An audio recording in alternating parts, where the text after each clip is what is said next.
forza solo di un'idea che ti travolge come se la tua vita è una marea. Sono qui, aspettavo te, ora sì, tu risposta ai miei perché, ti darò tutto il cuore mio, io lo so, Signore, oh mio Dio, canto la gioia nel cuore, un mare di vede arriva qua giù,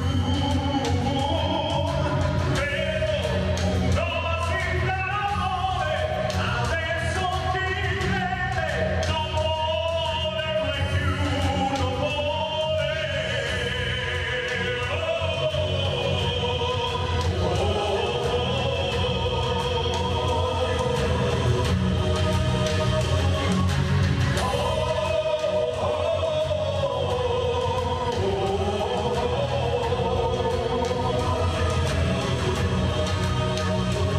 ma sono qui, aspettavi me, dopo che ti ho tradito anche se io lo so che ascolterai, Padre mio, tu perdonerai, canto la gioia nel cuore, un mare di vede arriva qua giù, vedo dosi d'amore, adesso ti crede, non muore mai più, canto la gioia nel cuore, mare di vede arriva qua giù, vedo dosi d'amore, adesso ti crede, non muore mai più, dai, tutti, vai, arriva, arriva qua giù,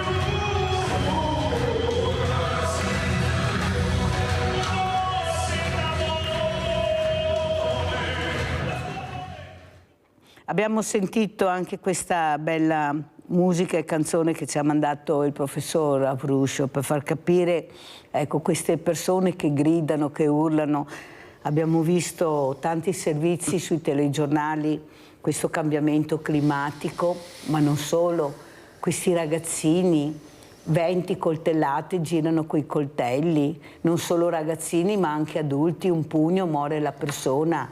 Cioè qui sta veramente cambiando il clima, anche il clima psicologico, penso io. Qui veramente mi sembra di essere nel Far West. Solo che invece delle pistole, molte volte hanno i coltelli, non uno ma due. Cioè qui è terra di nessuno. Uno esce al mattino e non sa se arriva a casa, perché può trovare di tutto e di più, ma ne basta uno che incontri nella sua strada, sfortunatamente. Perché siamo in balia dei piccoli delinquenti o grandi delinquenti, nel senso che partono da casa e dicono: beh, oggi sono a Treviso, vado a Udine a mettere in subbuglio il centro storico di Udine, è il primo che mi viene sotto, lo ammazzo. Qual è il problema? Tanto qual è il problema? Allora, prima dicevo appunto che si diceva la sinistra è troppo buona, buonista, è successo questo perché non ci sono veramente pene sufficienti e soprattutto la certezza della pena. Adesso c'è la destra, dicono destra, però non vediamo miglioramenti, anzi vediamo che paga la conseguenza la persona che si difende magari in casa, perché gli entrano in casa, perché per legge deve chiamare le forze dell'ordine. No, intanto ti picchiano, ti portano via tutto, ok? Poi se ti difendi devi prenderti l'avvocato e che ti vada anche bene, che non arrivi dritto, morto, però così funziona, anzi devi anche risarcire. Allora io mi domando, ma qualcuno sta ascoltando quello che sta succedendo nel nostro territorio o no? Oppure stanno andando da un'altra parte? Perché ho capito l'Europa, l'America, la Russia, l'Ucraina, ma ci siamo anche noi che usciamo di casa, che paghiamo le tasse e vorremmo uscire ed essere tranquilli. Ci siamo anche noi che abbiamo diritto di capire, di conoscere cosa decidono. Perché nei tavoli di concertazione, di stati generali come li chiamano, Alla fine noi non sappiamo mai niente, è quello che decidono cosa fanno. Noi paghiamo tasse tantissime, una burocrazia incredibile e ci ritroviamo con le case allagate o col morto davanti a casa perché qualcuno si è deciso di agire così. Allora parleremo questa mattina per quanto riguarda di clima, di acqua, con un ospite graditissimo che è Rudy Toninato, vicepresidente Assonautica, Acque Interne, Veneto Emilia. Rileggo, importante, rileggo, vicepresidente Assonautica, Acque Interne, Veneto Emilia, perciò no l'ultimo della classe, tutti possono dire ma qua da Mirella arriva persone competenti e capiremo cosa sta succedendo, cosa dire a queste persone che sono tutti i giorni sott'acqua, non finiscono di pulire, che sono sommersi di acqua un'altra volta. Chi dovrebbe intervenire? Ci sono i mezzi, c'è la possibilità e ringrazio e saluto anche Maurizio Stecca, campione del mondo di pugilato, eccolo qua. Maurizio, ti ringrazio di essere qui perché come hai sentito voglio parlare di questi ragazzi, di questi pugni sferrati incredibilmente con una violenza inaudita e soprattutto poi cade il morto. Allora quando casca il morto bisogna fare prevenzione, prima bisogna morire, dopo bisogna fare prevenzione. Allora sentiremo anche Maurizio, tu che conosci questi giovani, che collabori con loro, ma cosa gli sta passando per la testa? E poi l'empatia, cioè si uccide un ragazzino di 16 anni dai loro amici, dai loro coetanei, questo se ne frega e va a fare anche il bagno, questo è il problema. Figli di carabinieri, di persone, ecco no, mi piace la frase, persone par ben.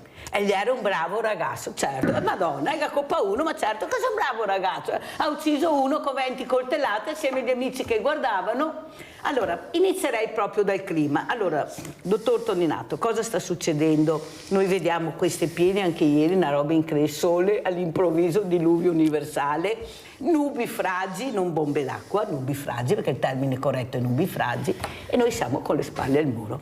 Per fare il segno della croce, speriamo che non mi capita.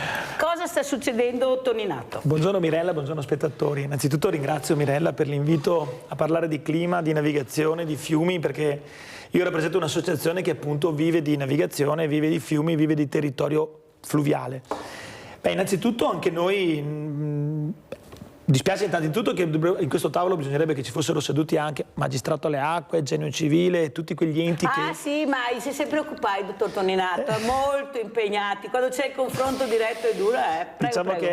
Che è un momento un po' particolare per tutti, quindi il miglior tacere non fu mai scritto, giusto Mirella? Giusto. Noi viviamo di acqua, noi lavoriamo sull'acqua e quindi viviamo ogni giorno la problematicità dell'acqua. 2 anni fa avevamo il problema delle secche, siamo stati fermi, sono stati ricordi 2 mesi sulla riviera del Brenta perché non c'era acqua. Oggi stiamo fermi perché ci sono le piene, che c'è troppa acqua, quindi è ormai alla vista di tutti che il cambiamento climatico è in corso, è innegabile che ci siano i cambiamenti climatici in questo momento, soprattutto in Veneto. Proprio stamattina ho un'imbarcazione che sta navigando da Polesella verso Mantova e uno dei problemi che i ragazzi a bordo mi stavano raccontando è dove possiamo sbarcare, ci sono tutti i pontili che sono sott'acqua. Quindi tanto per farvi capire che veramente c'è una quantità d'acqua incredibile. Non c'era mai stato l'Adige in piena, l'altro giorno ho fatto un post, 2 mesi che il fiume Adige è in piena. Cioè io non ho memoria, sono 40 anni circa che navigo, quindi veramente ho tanta storia alle spalle di navigazione, non avevo mai visto l'Adige in piena per 2 mesi consecutivi. Oggi l'Adige, da Cavanella d'Adige sinistra a destra, non si può transitare perché giustamente Infrastrutture Venete ha chiuso la navigazione perché c'è troppa acqua sul fiume Adige. Non abbiamo la possibilità di navigare sul Fissero Tartaro Canal Bianco perché c'è troppa acqua sul Fissero Tartaro Canal Bianco, quindi ci siamo tutti riversati sul fiume Po, che fortunatamente, anche se alla piena ci permette di navigare, dobbiamo stare attenti. È talmente grande? Beh, non è vero, perché abbiamo il ponte di Santa Maria Maddalena che praticamente è basso e dobbiamo stare attenti se ci passiamo sotto perché c'è troppa acqua, quindi ho detto stamattina ai ragazzi, mi raccomando, arrivate piano, casomai abbassate tutto per passare sotto al ponte. Ed è incredibile pensare che siamo al 27 di giugno, quando l'anno scorso e l'altro anno avevamo il problema che non navigavamo per l'acqua, perché non c'era acqua. A Dolo ho passato il Brenta a piedi per la prima volta dopo 40 anni, non mi era mai capitato, ho attraversato il fiume a piedi, quindi per farti capire che proprio non c'era acqua. E tu prima fuori onda mi dicevi, ma cosa bisognerebbe fare? Beh, innanzitutto bisognerebbe dragare i fiumi, dragare i canali e pulire le rive. Fermo, scusa capitano, ripetiamo questa frase per piacere che qualcuno sta ascoltando. Allora, cosa bisognerebbe fare? Innanzitutto, quando ci sono le condizioni, adesso ovvio che in questo momento di piena non puoi dragare il canale, non puoi tagliare le rive, però io dico, se una riva è piena di alberi e arbusti e tutta una vegetazione incolta, quando mi arriva la piena, ovviamente l'acqua, alberi, erbacee, ramaglie, mi strappa le rive, perché proprio mi porta via le radici, mi porta via gli alberi e praticamente mi fa crollare le rive. Quindi una riva ben pulita, ben tenuta, ben manutentata ha una capacità esondativa maggiore, primo. Secondo, draghiamo sti canali. Se la portata d'acqua è di 8 metri cubi con il canale che è praticamente senza fondale, se raddoppiamo il fondale avrà la portata raddoppiata. Ovviamente i canali vanno dragati, i canali vanno puliti, cioè non possiamo lasciare canali lì non Poi viene fuori il problema di dove mettere i fanghi. Allora io dico una roba, l'ho detto più volte anche in regione, a Genio Civile, a magistrato, ma se i fanghi sono nel canale, se sono lì non sono fanghi, se li prendiamo e li spostiamo da un'altra parte perché il canale ha bisogno di avere la portata d'acqua, diventano fanghi pericolosi. Quindi si crea tutto un ragionamento su dove metterli, quanto costa spostarli, quanto costa stoccarli, è un casino. Cioè io dico, se il fango è qua ed è qua, prendilo da qua, spostalo dall'altra parte, è sempre fango. Non entro nel merito alla parte chimica della misurazione del batterio, della chimicità del fango e quant'altro, però io dico che siamo un po' ridicoli a non prendere questa terra, a toglierla laddove serve. Cioè se un canale deve essere dragato, va dragato, punto. Cioè una volta i vecchi dragava i canali, teneva nette rive e i problemi erano limitati. Oggi io arrivo alla conca di Silea, non posso arrivare a Treviso con le barche perché c'è la conca che è interrata, subito dopo c'è la secca. Fortunatamente una settimana fa è stata inaugurata la conca di Intestadura, grande lavoro di Regione Veneto, che ha permesso che abbiamo visto ieri col sindaco di Musile di Piave. Ma meraviglioso, lavoro meraviglioso. L'abbiamo vista ieri? Un bellissimo. Gran bel lavoro, Bellissimo. ben fatto. Infatti l'assessore De Berti ha fatto veramente una grande opera perché ha ridato territorio, ha ridato fluvialità al territorio. Cioè questi fiumi che abbiamo sono un patrimonio enorme e a volte ci dimentichiamo di quanto valore hanno. Ma senta capitano Toninato, invece di fare cicchette, metto 50 milioni qua, 20 milioni là, cominciamo a fare un'opera, una fatta bene, una alla volta, draghiamo, puliamo, finito là, togliamo i fanghi, perché mi pare che si pesca anche su questi posti. Sì, dappertutto. Il pesce si mangia, penso. Sì. Allora non è pericoloso, no? Beh, il fango diventa qua entri su un dettaglio particolare, bisognerebbe un po' capire bene la dinamicità dei fanghi. A chi arriva il cerino dopo, a noi arriva il cerino. Mi verrebbe da dirti una cosa da padovano. Io sai che vivo a Padova, da sempre sentiamo parlare dell'idrovia Padova-Mare come canale scolmatore. Allora, Padova ha un problema di scolmamento delle acque, lo abbiamo visto anche recentemente, Chiesa Nova è andata sotto acqua. Da sempre la Regione Veneto sa che questa idrovia deve essere completata, per carità, era partita negli anni 60 come idea di navigazione fluviale. Anni 60. Negli anni 70 è iniziata l'opera, negli anni 80 si è bloccata l'opera, non voglio rivangare o rinavigare tutti i problemi dell'idrovia. Ciò detto, nel 2010 abbiamo avuto una piena, Casal Serugo sotto acqua, morta una persona, la Regione Veneto si era espressa che l'idrovia andava completata come canale scolmatore e navigabile. Per carità, poi se è navigabile sai che io sono per la navigazione commerciale, quindi più chiatte, più tir togliamo dalle strade, più li mettiamo in acqua, meglio è. Ci sono più e più progetti di rilanciare il Fissero Tartaro, Canal Bianco, il fiume Po, per portare questi camion lungo le vie d'acqua. Autostrada blu l'hanno chiamata l'altra settimana, fino a Mantova, fino a Cremona. E perché no, dico io, portarle fino a Padova, abbiamo l'interporto di Padova che è affacciato. Ma ti dirò di più, questo canale che è fondamentale per la salvaguardia idraulica del territorio va completato, va finito, va scavato, va dragato, che permette appunto di avere uno scolmamento delle acque impressionante per la città di Padova. Ma si sta muovendo, è tutto fermo? Tutto fermo. Perfetto, abbiamo Antonio da Padova, poi andiamo dal nostro Maurizio Stecca. Vai Antonio. Sì, pronto, buongiorno Mirella e buongiorno anche a tutti gli ospiti. Buongiorno. Beh, se c'è problemi di manutenzione si potrebbe chiedere alla Sicilia di imprestarci i 15-20 mila forestali che sono in Sicilia per portarceli qua nel Veneto, perché là in Sicilia non ci sono boschi ma ci sono i forestali Nel Veneto ci sono i boschi ma non ci sono i forestali, cioè bisogna cercare di usare un po' di le due robe, in poche parole.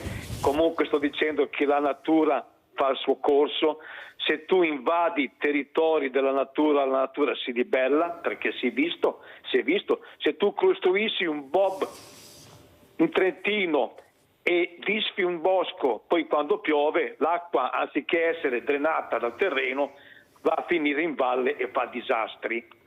Per quanto riguarda le europee, noi siamo stati esclusi. Ma perché siamo stati esclusi? Perché non abbiamo personale affidabile in Europa. Addirittura c'è quella che gira con i manganelli e che va a picchiare i non suoi, diciamo, amici politici, e questa qua che va a picchiare in Ungheria diventa onorevole. E poi ci lamentiamo perché i nostri giovani sono violenti. Ma Mirella, voglio anch'io diventare onorevole. Mi date un manganello che inizio ad andare a picchiare la gente e posso anch'io andare in Europa? Questa qua è l'Italia. Sai che vai in Europa, basta che vai in Parlamento. Fanno là anche le risse. Grazie Antonio, devo correre perché Buongiorno. comunque sei stato molto chiaro, anche il numero 1 Antonio questa mattina. Adesso andiamo da Maurizio Stecca. Allora Maurizio, ti ringrazio intanto di aver accettato l'invito che ti ho fatto ieri, perché io volevo proprio parlare con te. Tu vivi con i giovani, stai cercando di dare anche regole e disciplina con questo sport. Tu che sei campione del mondo, che riesci anche a capire la fatica, l'impegno che hai dovuto metterci per arrivare a certi livelli. Ma cosa sta succedendo a certi ragazzi? Perché guardate che non sono tantissimi, è là il problema che non si riesce a capire, perché ce ne sono tantissimi di bravi invece, ma quei pochi tengono in ostaggio sindaci, centri storici, paesi, forze dell'ordine. Ma stiamo scherzando? Prego Maurizio. Allora, buongiorno a tutti i telespettatori allo studio. Sì, tu Mirella mi hai ricordato campione del mondo, ma la più bella cosa, lo sai, sono le Olimpiadi. Sì. Essendo stato poi campione olimpico, quest'anno ti dico che faccio i 40 anni dalla vittoria delle Olimpiadi di Los Angeles. Quest'anno le abbiamo a Parigi. E abbiamo una squadra di 7 atleti, di cui 3 maschi e 4 donne, e praticamente speriamo che poi il nostro sport ci porta medaglie. Come dicevi tu, sì, certo, è brutto sentire giovani minorenni poi che uccidono un ragazzo per un debito di 200 euro, di quello che si sentiva nelle TV. È assurdo. Poi tu dicevi uno col coltello, no, qui sono arrivati uno col coltello e uno con la pistola, e gli hanno dato una punizione troppo brutta, praticamente ma è una resa di conti che non si può. Ma qui si faceva una volta, ma non lo so se si è mai fatto la resa di conti anche tra ragazzi così, perché i ragazzi una volta giocavano, andavano a divertirsi, sì. Adesso non vai in discoteca e rischi che ti aggrediscono, o non sai neanche quello che ti mettono poi nel bicchiere, o quello che bevi o che non bevi. E lì esci dal locale, arriva il gruppo delle baby gang che arrivano e ti danno da dire, danno fastidio alla ragazza, tu cerchi di difenderti e vai e prendi le botte. Il signore che è morto, con la notizia che hanno dato poi in questi giorni, che va a difendere una rissa, poi prende un colpo al mento e poi muore, va in coma perché sbatte la testa perché è svenuto. Qui bisogna andare via, per me, con tutti abbardati, qui bisogna andare via fuori con i giubbotti antiproiettile, anticoltellamento, non si può, c'è la paura, che non. Io penso che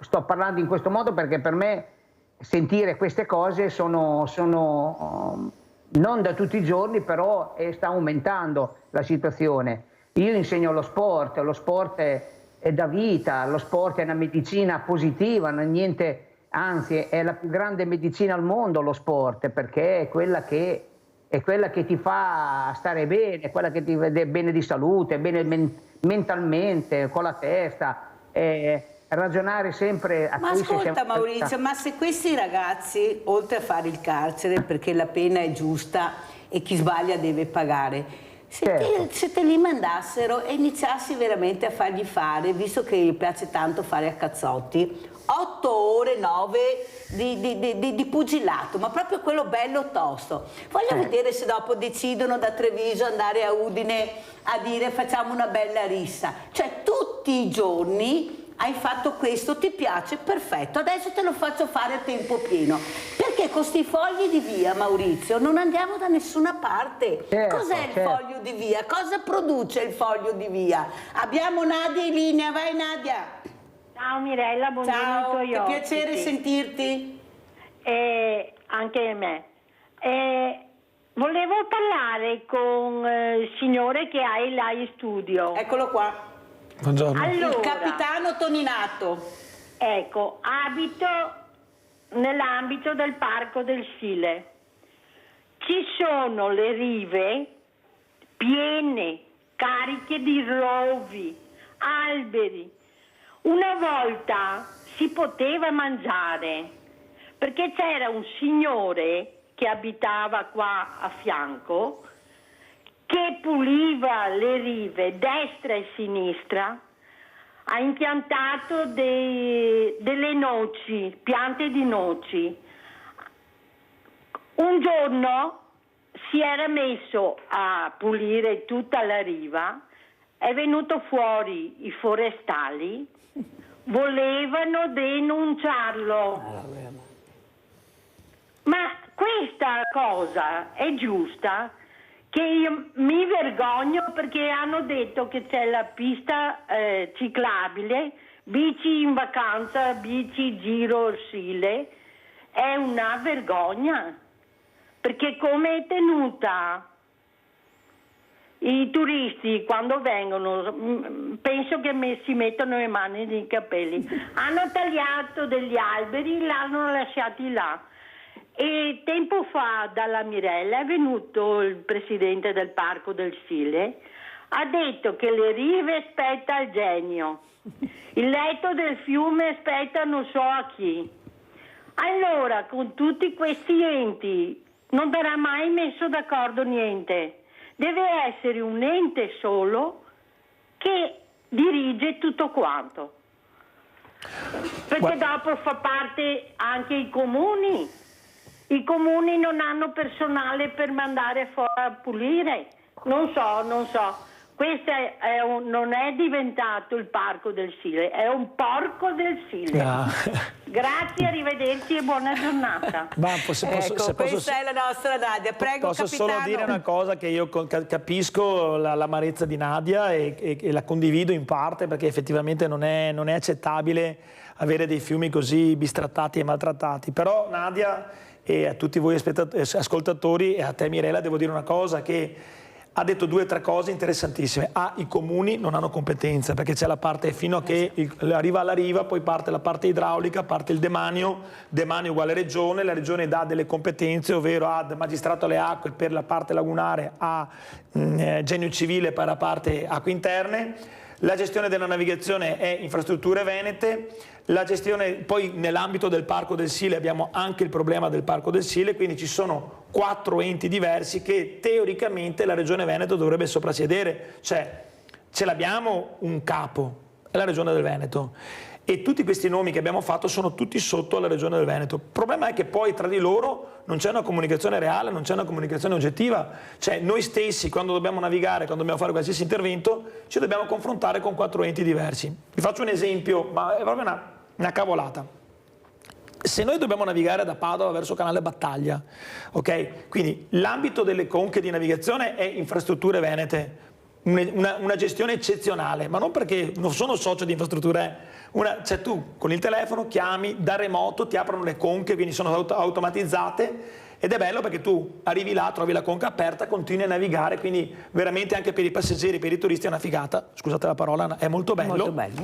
e vai avanti. A un certo punto arrivi ad una paratoia, che si chiama Paratoia del Bassanello, che è gestita dal Genio Civile. Aiuto. E qua si apre un problema, cioè tu per far aprire quella paratoia, Mirella, devi mandare 4 giorni prima una PEC, ho detto, e loro possono dirti di aprirla o di non aprirla. Quindi, ma come si fa a gestire un territorio dove un turista, adesso noi lo facciamo di mestiere, ma se vieni tu con la tua barca che devi andare a Battaglia a vedere il Museo della Navigazione di Battaglia, che è meraviglioso, tu ce l'hai la PEC da mandare 4 giorni prima per passare sotto la paratoia? È assurdo, ma questo è il problema delle competenze, della gestione delle competenze. Noi da sempre, come Sonautica, come Unione Navigazione, ci battiamo per ridurre la burocrazia. Siamo tartassati, oberati dalla burocrazia della gestione del territorio. Questo è un vero problema, ma credo che il problema ce l'abbiano anche i sindaci dei comuni, credo che ce l'abbiano per sfalciare le erbe, per sfalciare le rive. La stessa burocrazia poi ce l'hanno le stesse enti, l'ente parco, ce l'ha lo stesso Genio Civile. Cioè abbiamo una burocrazia infinita e anche gli stessi enti che dovrebbero gestire in maniera semplice le cose si trovano circondati da una burocrazia pazzesca. Questo è il problema di fondo. Sì, però vede, capitano, io mi sono fatta anche un'idea. Perché siamo arrivati a questo punto? Perché noi paghiamo i burocrati. Perché? Quanti burocrati paghiamo? Chi sono? Cosa fanno? Chi deve controllare cosa? Perché a questo punto, quando io sento le telefonate, tipo la Nadia che mi dice guarda Mirella che c'è la pista ciclabile, ma non si vede più, è pericolosissimo perché le automobili passano, non si vede niente ed è pericoloso. Allora io chiamo, perché la Nadia ha chiamato, vanno a verificare, dopo 3 giorni va a tagliare gli alberi. Prima la Nadia aveva chiamato, nessuno era uscito. Cioè io capisco che ho le telecamere ed è la forza della natura la telecamera, perché così funziona con la politica. Così.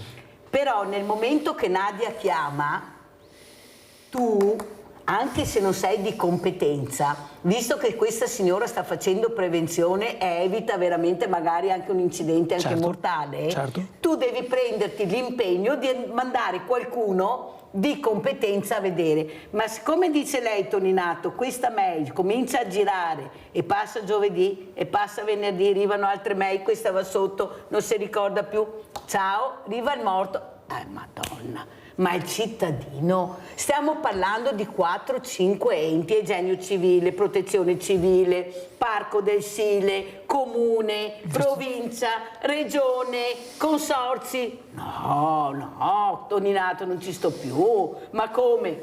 Il cittadino deve fare prevenzione, fa prevenzione e non gli viene risposto. Anzi, anche gli hanno risposto, ma dovete pulire anche voi? Ragazzi, guardate che veramente queste sono frasi che lasciano... Scusa Mirella, tu hai saputo di qualche funzionario pubblico licenziato perché non ha fatto il suo lavoro? Sebastiano da Abano, andiamo a Abano, capitano. Vai Sebastiano. Buongiorno signora Mirella. Buongiorno. Buongiorno. Per fortuna qua noi ad Abano è sempre tutto bello pulito, i posti, per fortuna. Poi per quanto riguarda, io volevo dire sulla sicurezza che i ladri possono fare ormai quello che vogliono perché rimangono impuniti. Io una volta ho chiamato in una trasmissione dove c'era un avvocato donna e ho detto a questo avvocato, io a casa mia ho 2 pitbull, se dentro casa mia, dentro la proprietà, li lascio mentre che io sono al lavoro, entrano i ladri e naturalmente spererei che i cani li attaccano. Io ho detto sarei responsabile io, mi ha detto di sì. Ora io dico, com'è possibile che io a casa mia ho 2 cani da guardia, chiusi dentro casa con il giardino, se entrano i ladri devo pagare anche io, perché i cani attaccano. Ma è normale, i cani sono da difesa, ragazzi miei. Cioè io non posso pagare i ladri perché loro entrano a casa mia, ma chi li ha invitati a questi personaggi qua? È bello, c'era uno che era di sinistra che diceva, ma lei allora che cosa fa? Considera meglio la proprietà o considera la vita umana? Ho capito che la vita umana vale di più, ma nessuno li invita a questi ladri di entrare a casa mia. Cioè, ma siamo danni numeri. Io a casa mia, se ho dei cani da guardia, posso capire se vanno fuori che scappano, sono responsabile. Ma dentro casa mia è una proprietà privata, dove il cane io vado a lavorare, si attacca al ladro, se n'è voluta il ladro, io spererei anzi che lo attacca. Così questa gente finisce di andare in giro a rubare, fare di tutto e di più. perché dopo a volte magari entrano, non trovano niente e ti spaccano anche la casa perché non hanno trovato nulla. E noi vogliamo veramente che la sicurezza e i magistrati vanno e condannano questa gentaglia che rubano spesso alle persone povere. Grazie Sebastiano, grazie. Abbiamo sentito anche le riflessioni di Sebastiano, adesso dobbiamo andare assolutamente in pubblicità.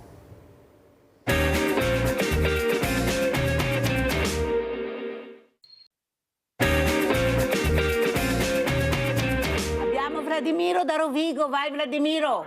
Grazie Mirella, volevo fare una considerazione alla domanda straveloce del tuo ospite, il signor idraulico di Apostolo. Cioè, lui ha accennato al discorso di riattivazione della linea fluviale del Fissero Tattaro, Canal Bianco e Porto Levante, no? Magari sarebbe un'operazione storica proprio in tutti i sensi, nel senso che quella via di comunicazione fluviale è antichissima, è addirittura anteriore agli Etruschi. Quindi sarebbe proprio un ritornare a cose vecchie di una volta che ancora oggi valide.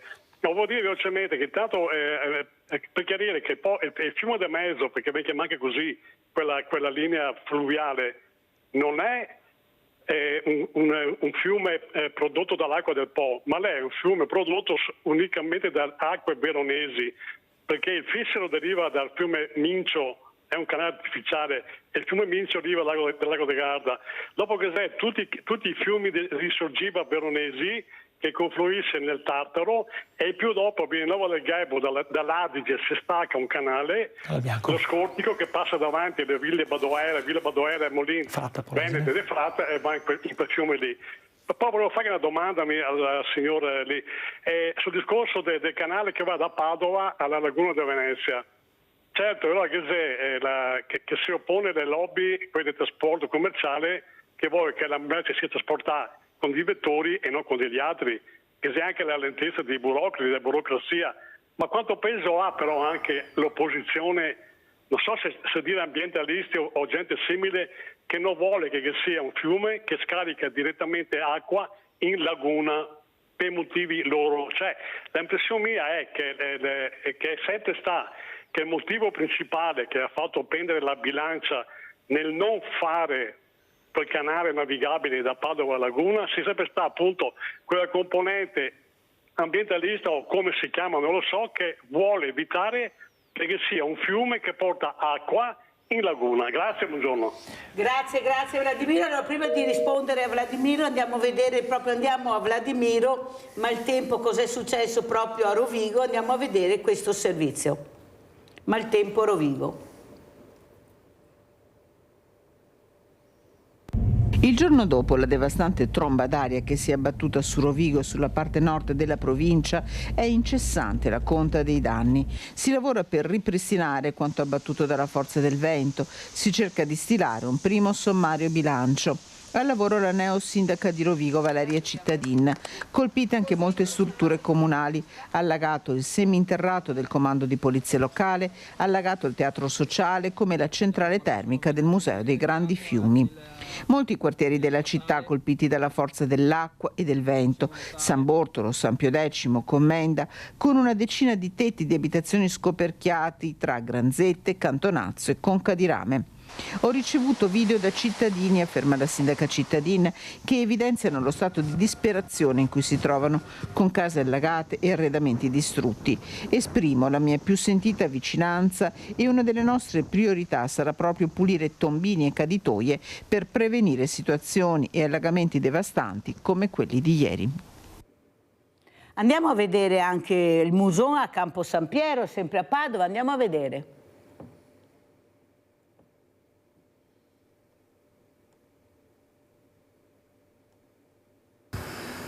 Livelli ampiamente rassicuranti per l'acqua all'interno del torrente Muson dei Sassi qui a Campo San Piero, ma le piogge torrenziali delle ultime ore hanno fatto salire l'angoscia negli amministratori dei comuni dell'asta nel territorio padovano.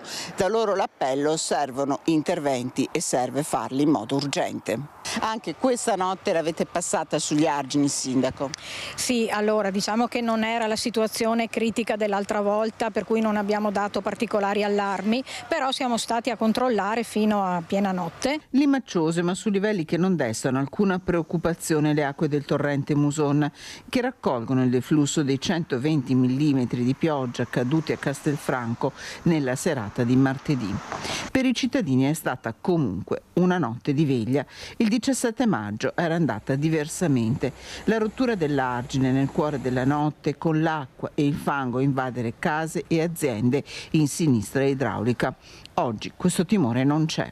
Tranquillizziamo sul fatto che questo episodio non ha avuto niente di particolare, però ci ricorda che questi fenomeni non possiamo più definirli straordinari, perché una mezza giornata di temporali, di acquazzoni fanno cadere a terra quantità d'acqua incredibili e tutto quello che cade a Castelfranco e a nord di Castelfranco poi arriva da noi in velocità con questo torrente che è il Muson. Dei sindaci dell'asta del Muson che hanno incontrato i tecnici del Genio Civile l'appello è chiaro: sono necessari e urgenti gli interventi di rinforzo degli argini, come sta avvenendo nel punto della rotta, dove sono stati posati 70 metri di parancole con alla base una banchina per il sostegno dell'argine stesso. In destra idraulica stanno per partire dei lavori di diaframmatura dalla frazione di Rustega fino all'incrocio del Muson dei Sassi con il Muson vecchio. Ovviamente ci sono altri tratti del Muson che hanno bisogno di questi interventi e questo è quello che appunto noi chiediamo, che adesso discuteremo col Genio, ma chiaramente il Genio deve avere le risorse per poterlo fare. E l'altra cosa che è fondamentale per noi è la realizzazione di tutte quelle vasche di laminazione che sono già previste in un progetto strutturale che è stato realizzato qualche anno fa. Allora abbiamo sentito veramente, qui non sappiamo più da che parte girarsi, ma sentiamo anche cosa dice il capitano Toninato rispondendo anche a Vladimiro da Rovigo, ma soprattutto cosa si può fare, perché veramente qui qualcuno deve ascoltare, questa gente va sott'acqua, l'acqua non sa più dove andare, va dentro le case, niente, perché noi siamo anche sotto dopo quei taverne, sì, hai la taverna sotto, guarda che bella taverna, perfetto, tutti sotto acqua, prego. No, Vladimiro mi è piaciuto perché conosce il territorio, quindi sì, Vladimiro, Fissero Tartaro nasce dai laghi di Mantova, l'acqua prende dal Mincio, noi navighiamo esattamente quel tratto là, quindi bravo, hai fatto delle considerazioni corrette. Il fiume di mezzo perché si trova tra l'Adige e il fiume Po, quindi è veramente una via di importanza fondamentale, via dell'Ambra, come diceva prima Vladimiro, trasportavano l'Ambra ancora prima degli Etruschi, tanto che ad Adria vi consiglio di andare a visitare il museo archeologico di Adria che ha un patrimonio archeologico impressionante. Tu dici delle cose interessantissime, Mirella, anche perché non essendo donna navigata, ma sei navigata nell'ambito del giornalismo e dici delle cose veramente intelligenti. Perché c'è tutta quest'acqua? Innanzitutto, come abbiamo detto poc'anzi, non che c'è più fossi, non che c'è più canaette, non che c'è più scorni. Ci abbiamo praticamente cementificato troppo. Il Veneto è, mi pare, la seconda regione d'Italia con le superfici più cementificate. Quindi quando vengono giù queste bombe d'acqua, quando viene giù quest'acqua non ha più modo, non è più assorbita dal terreno, a parte che adesso ha piovuto talmente tanto che penso che i terreni siano talmente zuppi d'acqua che non sia più a capacità neanche di contenere, anche se ci fosse appunto il terreno che potrebbe contenere l'acqua. Però effettivamente noi dobbiamo trovare il modo per, non dico salvarci, ma almeno salvaguardarci. Cioè, è difficile dire salvarci. Abbiamo parlato dei 3 ragazzi del Natisone l'altro giorno. Cioè, lì io sono rimasto impressionato da come sono morti quei 3 ragazzi, perché vedere che erano lì e in 5 minuti arrivare giù una piena e non trovare il coraggio di guardare il fiume e aspettare che poi sono stati... La paura ha giocato a loro sfavore, senza ombra di dubbio. Però c'è da dire anche una cosa, che una cosa del genere, un'impressionante ondata di piena in così poco tempo è anche difficile da comprendere, da capire, quindi veramente il dispiacere è doppio, perché fermo capitano, fermo, è vero, però si sa che può succedere. Certo. Allora, siccome sai che può succedere, tu vieti di andare su quei posti, tu vieti. Chi di dovere deve vietare, perché non si sa mai quando arriva, non è che bussa alla porta, scusa, vai fuori perché sto arrivando. Tu vieti, metti cartelli enormi, ma transegni in maniera che non si può passare, con cartelli enormi, visibili, perché così non si può andare avanti. Si sa, ma non faccio niente. Metto un cartellino grande così. Avete visto sul telefonino che è arrivata una famiglia di turisti, è andata proprio su quel luogo con la macchina? Li avete visti? E chi è che li ha fermati? Ma chi è? Io non so. Arrivo da un altro paese, vedo sta meraviglia, perché è una meraviglia. Magari sono arrivati con Google Map, col telefonino. Col map. E sono arrivati là dove sono morti i ragazzi. Vedi la macchina e loro. Cioè, capitano. C'è poca informazione, siamo d'accordo. Prevenzione, informazione, siamo d'accordo. Però è anche difficile mettere cartelli ovunque, Mirella, cioè io mi metto anche nei panni di chi deve mettere cartelli. Ma come è difficile? Te fa 1000 cartelli, se sto problema, prima che arriva il morto te metti 1000 cartelli, cosa costano 1000 cartelli? Mi viene da darti una battuta adesso. Noi sul fiume Po navighiamo, abbiamo i cartelli di segnalazione, no? Ci sono i famosi 500 cartelli di segnalazione dove ci dice dove andare a destra, a sinistra, che si chiamano cartelli di chiamata, di mando e di rimando, no? Però nessuno poi va a tagliare l'erba davanti ai cartelli, quindi ci sono i cartelli ma non si vedono. Ma chi è che dovrebbe tagliare l'erba? Chi ha messo i cartelli o sbaglio? Esattamente, quindi, meno male. Quindi mettere i cartelli, poi bisogna gestire anche i cartelli. Maurizio Stecca, chi dovrebbe fare prevenzione con i ragazzi? La scuola, allora la famiglia, ma se non ho famiglia, o ai genitori che si sempre incassai tra due ore, magari divorziai con due genitori, con 2 papà, 2 mamme, con 4 fratelli, non so neanche picchi che sono. Cioè chi è che deve fare, ecco, per far capire a questi ragazzi di tirare fuori questa aggressività ma in maniera positiva? Perché qualcuno dovrà pur metterci veramente una pezza, e io penso che sarà il mondo dello sport e il mondo del volontariato che farà questo, io sono convinta. Prego. Certo, ma lo sport lo sport c'è sempre, perché anzi è in aumento, per me lo sport è in aumento. Io ho fatto tra febbraio e marzo, ho fatto 12-13 scuole in Lombardia, scuole statali, e sono andato a parlare per 1 ora, 2 ore con 100-200 ragazzi della vita dello sport, come si può passare tra lo studio, anche il lavoro e anche lo sport. Lo sai, io parlo sempre di sport perché sono nato e ho raggiunto i massimi livelli nello sport, e so che lo sport mi ha fatto bene, e perché non deve fare bene anche agli altri, cioè dargli sempre dell'informazione e dargli delle possibilità di fare lo sport, perché è anche uno sfogo fisico, uno sfogo mentale, uno sfogo per stare bene, uno sfogo di tutto, e a questo punto io sono in contatto sempre con le società, con le associazioni, e parlo sempre di situazioni, sempre di essere sempre occupati nell'arco della giornata o nel tempo. Ecco, questo Però è quello vedi, Maurizio, tu lo sai, adesso faremo vedere anche quello che ha detto il presidente del CONI, Dino Ponchio, che ho avuto ospite anche 15 giorni fa.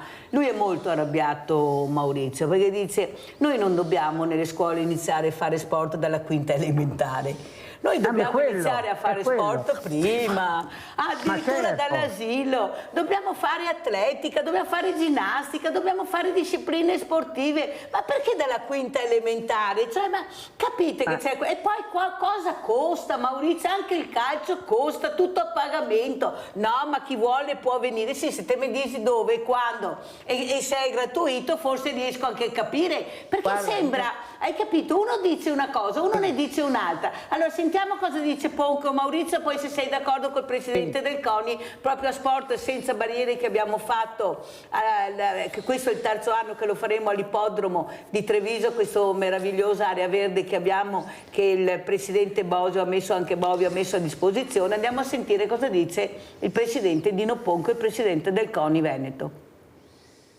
Oggi grande occasione di sport e di promozione sportiva all'ippodromo di Treviso, Sport Senza Barriere, seconda edizione, grande successo per volontà di tanti, di tutti, ma faccio un nome per tutti, della signora Mirella Tuzzato. Abbiamo messo in piedi, con l'aiuto, mi metto dentro anch'io come CONI, abbiamo messo in piedi un'occasione per i ragazzi e le ragazze di tutte le età, di tutte le categorie, di tutte le abilità possibili, per provare tantissimi sport. È un'occasione per coniugare lo sport, diciamo, agonistico, le competizioni di trotto, le corse di trotto, con una parte invece di promozione che invita i i ragazzi e le ragazze, le famiglie a portare i figli e le figlie a fare sport, e facendo questo diventa un fatto che accresce la cultura dei ragazzi e delle ragazze, li fa crescere bene in ambiente sano, e con l'obiettivo magari che qualcuno possa anche arrivare a fare i campionati italiani, europei, mondiali, olimpiadi, ma per tutti di crescere bene e diventare cittadini migliori per il futuro e per l'Italia. Perfetto. Allora, io vorrei sentire cosa ne pensi, Maurizio. Guarda che ti coinvolgerò, perché sarà il terzo anno che faremo Sport Senza Barriere, perciò a breve ti convocherò in questo tavolo. Spero che tu mi dirai di sì, perché noi abbiamo bisogno di persone come te, ecco, che sappiano veramente dare quella. Perché quello che mi rammarica è che tutti fanno tutto, tutti i sindaci fanno tutto, ma ognuno nel proprio quartiere. Allora, se il mio sindaco fa quello, io vado da un'altra parte ed esco da un'altra parte, perché là non mi piace quello che fa il sindaco. Perché si fa così poca squadra? Tu c'eri, hai sentito quanta difficoltà abbiamo fatto per cercare di unire anche i sindaci, e no, lo faccio io a casa mia, a scuola, ma no, lo faccio io a scuola, a cosa serve? Sì, ma non te puoi fare scuola, orti, teatro, musica. I ragazzi devono anche staccare la spina, confrontarsi con altre realtà. Vai, Maurizio. Sì, poi fai un sistema provinciale, no? Nella provincia ci sono totte associazioni, tutto quanto, e ci si uniscono. Ci si unisce e ognuno fa vedere le proprie situazioni anche dello sport. Tu dicevi prima, Mirella, per via della qualifica, l'Italia è l'ultimo paese in Europa, è l'ultimo paese a fare 2 ore di ginnastica a settimana, quando negli altri stati e nazioni europee sono dalle 4 alle 6 ore a settimana, e praticamente cominciano fin da piccoli, dalle elementari. Fermo, Maurizio, fermo. Allora, se io a questi ragazzi faccio fare 4-6 ore a settimana, fai anche 8 magari, o 10, che non sarebbe male durante la settimana, poi hanno così tanta voglia di uscire e di andare a spaccare tutto? Vai, Maurizio. Sì, ma infatti è quello, cioè, ma nel fatto che tu gli puoi impedire una situazione anche di sfogo, perché fare 2 ore non è il tempo necessario, perché ora che vai negli spogliatoi, ora che ti cambi, ora che fai, poi fai o calcetto, fai calcetto per i maschi e pallavolo per le femmine e basta. Invece lì non fai, invece se c'hai più tempo puoi fare karate, judo, lotta, perché sono sport anche di consentire il proprio valore fisico anche con i propri compagni. È inutile fare sempre il calcetto o la pallavolo per le donne perché è femminile e tutto quanto. Cioè e poi loro cosa fanno? Fanno che dicono: ma noi dobbiamo seguire un programma, e il programma non ci porta, e ci porta tempo, ci porta via tempo, e allora la ginnastica non la possiamo fare. Invece per me è sbagliatissimo. Si guarda negli altri stati europei, che io poi ho girato il mondo per quasi 30 anni, so come sono le scuole straniere e so come va lo sport in Europa o nel mondo, cioè specialmente in Europa. E queste sono indicazioni che ci vogliono, cioè più attività fai anche con i ragazzi, con gli studenti, più loro sicuramente stanno attenti, e quando li tieni frenati che non li puoi gestire, perché magari ogni tanto scattano su certe situazioni. Poi oggi tutto quello che è consentito, perché loro sanno come comportarsi, perché gli è consentito a farlo. Quello che mi sta un po' sul cavolo, perché quando sono stato allenatore della nazionale per 25 anni nell'attività giovanile, io avevo delle regole che facevo rispettare, erano delle regole etiche, delle regole del CONI, delle regole dell'atleta, dello sportivo, il comportamento, l'educazione, l'orario, il rispetto, il buongiorno, il buonasera e l'allenamento. Alla sera si rientra presto, perché il mattino dopo alle 6:30 si alzava per fare l'allenamento, cioè un'educazione di rispetto. A che ora l'allenamento? Era le 6:30, 7 la sveglia, il peso, e poi dopo allenamento, colazione, allenamento, riposo 1 ora e mezza, e poi 3 volte al giorno l'allenamento. Guarda, ti ringrazio Maurizio di aver detto delle cose veramente importanti che si potrebbero fare. Quello è il grande dramma che io vivo, ecco, e che sento che si potrebbero fare, perché ci sono i soldi da investire su questi, inutile che, che ce la giriamo, ma finché li investiamo solo sul vino e sul cemento, forse c'è qualcosa che non quadra. Autostrade, ospedali, autostrade, cemento. L'altro giorno ho detto, Madonna, sono su un'autostrada, ho sbagliato. No, era l'ospedale, capisci Maurizio che io ti invito perché abbiamo bisogno di persone come te, è inutile mettere in una comunità di farli richiudere, bisogna che si muovano, questi hanno energia, ma pensate a 16, 18, 20 anni, quanta energia hai dentro, se non la sfoghi prima o dopo, la sfoghi in senso negativo, disastri. Esatto, perché, ma io non dico fare... io non proteggo lo sport che ho fatto, che è il pugilato. A me il pugilato mi ha dato la mia vita, mi ha dato famiglia, mi ha dato tutto, mi ha fatto gioire, mi ha fatto, va bene, dispiacere, ma tutto, ma era il mio, dallo sport è diventato un lavoro. E poi oggi lo insegno, cioè insegno anche nel modo caratteriale la situazione, come può arrivare un ragazzo a fare dello sport anche ad alti livelli, perché poi deve essere seguito fin da piccolo. Però se non c'è un inizio da bambino, cioè dall'inizio da bambino, e dargli tutte le possibilità adesso, invece di tenersi sempre fermi con quei telefonini a giocare oppure con quei computer durante il giorno a casa, e si portano più a fare dello sport, a quel punto per me viene eccezionale la situazione, cioè far capire veramente che cos'è lo sfogo nello sport. Ecco.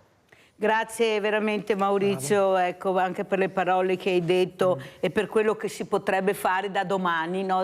Da domani, perché adesso le scuole finiscono, guardate che luglio e agosto non c'è niente, perciò quel ragazzo che non ha i soldi per andare a farsi le vacanze, guardate che rimane qua, e se noi non andiamo a prenderli per mano e cerchiamo di portarli nei luoghi veramente dove possono anche divertirsi, luoghi sani, bravo capitano, luoghi sani, guardate che siamo in pericolo, ma veramente, perché diventano pericolosi quando fanno il gruppetto di 3-4 e da soli niente, guarda, proprio zero, da soli zero, ma quando sono in 2-3-4 non ce n'è per nessuno. Capitano, che messaggio vuole dare questa mattina? Acqua pulita, acqua dragate, pulite, ma no il cittadino. Allora, innanzitutto il messaggio è anche per questi giovani che noi della navigazione abbiamo bisogno di personale, quindi in mente sana, in corpo sano, mente sana, potrebbero diventare dei bravi sportivi e dei bravi navigatori. Navigare vuol dire conoscere il territorio, vuol dire apprezzare l'ambiente, vuol dire vivere in un ambiente naturale, quindi quando navighi in un fiume che magari è dragato, sfalciato, pulito, manutentato, ci navighi più volentieri. Con la meraviglia poi che abbiamo. Abbiamo veramente un patrimonio fluviale pazzesco in Veneto, Emilia Romagna, Lombardia, che fa veramente invidia a tanti paesi europei, quindi veramente abbiamo tantissima roba. Non dimentichiamoci del nostro Sil, il Piave, la Brenta, abbiamo veramente tanta roba. E il messaggio che dico è alla politica del territorio che dovremmo veramente avere più attenzione per i nostri fiumi, sia sotto il profilo del dragaggio, sia sotto il profilo della pulizia e soprattutto sotto il profilo della ridurre la burocrazia di gestione territoriale, perché veramente vedo sti ragazzi, come dicevi prima, che fanno queste cose strane, ma credo sia il risultato di questa, a parte l'anno di Covid, che siamo stati tutti chiusi in casa, che secondo me qualche problema lì, qualche molla lì è scattata, quindi questi ragazzi che hanno questi problemi stanno un po' anche soffrendo un po' di queste chiusure che ci sono state e si stanno portando dietro, ma non per giustificare, solo per dare hai detto l'uso del telefonino, anch'io a casa ho un ragazzo, ho dei ragazzi che gli dico usatelo meno, cercate di usarlo meno possibile perché sta diventando un problema. Io apprezzo tantissimo quelle scuole che alla mattina quando arrivano fanno mettere il telefono nel contenitore. Con grande fatica. Ma no, ma non è che grande fatica. Basta questa storia del grande fatica. La imponiamo, punto. Cioè, sono stanco di dire che si fa fatica. Io a scuola, tu arrivi, metti il telefono là, punto. In classe zero telefono. Dobbiamo ridurre tantissimo l'uso del telefono, perché i problemi di tanti ragazzi che si stanno vedendo adesso è perché c'è questo confronto telefonico continuo. Guai se non hanno il telefonino. No, dobbiamo toglierlo, dobbiamo ridurlo. Livio da Padova. Poi salutiamo gli ospiti, vai Livio. Mirella, ciao. Saluto i tuoi ospiti. Volevo chiedere all'ospite che è in studio con te, di chi sarebbe il compito di dragare i canali e pulire i tombini e liberarli dalle foglie, eccetera? Di chi è questo compito? Di chi dovrebbe essere questo compito qui? Grazie, vi saluto. Livio, calma, perché il tombino è una roba. No, rispondo capitano, subito. Allora, il tombino è un ambito comunale, il canale dipende, perché se è una canaletta è in ambito consortile, perché abbiamo anche tutti i consorti di bonifica, Brentadi, Barchiglione. Canaletta. Abbiamo varie tipologie di fiumi, di canali e di quant'altro, quindi allora si va a step, tombini il comune, canali, canalette, se è consorzio di bonifica il consorzio, fiumi in ambito di navigazione, infrastrutture Veneto, quindi Regione Veneto, in ambito di salvaguardia idraulica Genio Civile, quindi sono più enti che devono gestire il territorio, purtroppo. E il can dei 7 baroni muore da fame, esatto. Siamo noi altri, questa è la finale proprio perfetta. Allora io vorrei anche Maurizio che tu lanciassi un messaggio, fammi una cortesia Maurizio Stecca, lancia un messaggio ai genitori che ti stanno ascoltando, ai nonni, anche alle persone che magari sono a casa da lavoro e ai ragazzi che vi assicuro che guardano la trasmissione perché poi vengono anche qua. Ecco, che messaggio vuoi dare? Ma io voglio dare un messaggio sicuramente positivo, perché se si parla di sport e tutto, ma io quello che mi meraviglio sono un po', i genitori non lo sapevano di quello che è successo, non sapevano se il proprio figlio o figlia faceva queste cose, oppure andava via in compagnia, o stava dentro una baby gang e tutto quanto. Per me su questa situazione qui non c'è più rapporto familiare, non c'è più una situazione. Se io vedo mio figlio sicuramente l'ho fatto crescere, lo conosco bene, se c'è qualcosa che non va io gli faccio delle domande, cerco di capire cosa sta succedendo, che cosa c'è, poi se mi dice tutto va bene, certo va bene e poi lo possiamo anche sicuramente controllare, ma non come col fucile puntato, però cerchiamo di intrometterci anche nella loro situazione, di dove può svolgere il suo divertimento fuori, in che modo lo può svolgere e avere una comunicazione col proprio figlio o figlia a questo punto, perché se succedono delle cose, ma io non lo sapevo, mio figlio non poteva essere così, perché mia figlia è fatta così, no, per me ci deve essere un po' più di... E quello per me è un po' lo sbaglio c'entra dopo anche sicuramente la situazione familiare. Ma anche la risposta di questo genitore che ha detto ma io esco con un tuo collega, è perché è un tuo collega, è il figlio di un tuo collega, bravo ragazzo naturalmente, perché è il figlio del collega, è già scontato che il papà dice che è un bravo ragazzo. Si dovrebbe controllare un po' di più secondo te Maurizio questi figli?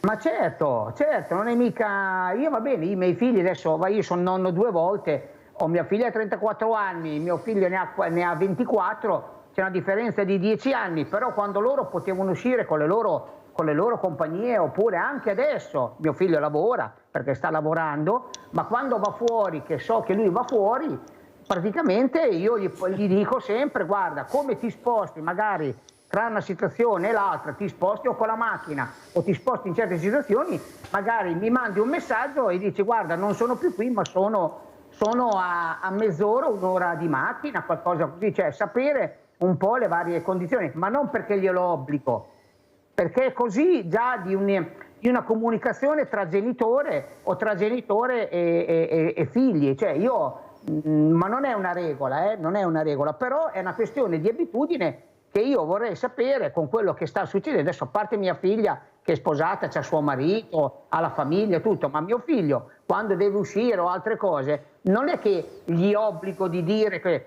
ma già lui mi manda un messaggio dicendo guarda mi sono spostato, sono andato a 10 km a fare, a prendere qualcosa. No, ma hai ragione, una comunicazione tra famiglia, tra genitori, sono perfettamente d'accordo con te, non è che ti proibisco, ti obbligo, però avrei piacere di sapere anche in questo momento dove sei, c'è niente di male.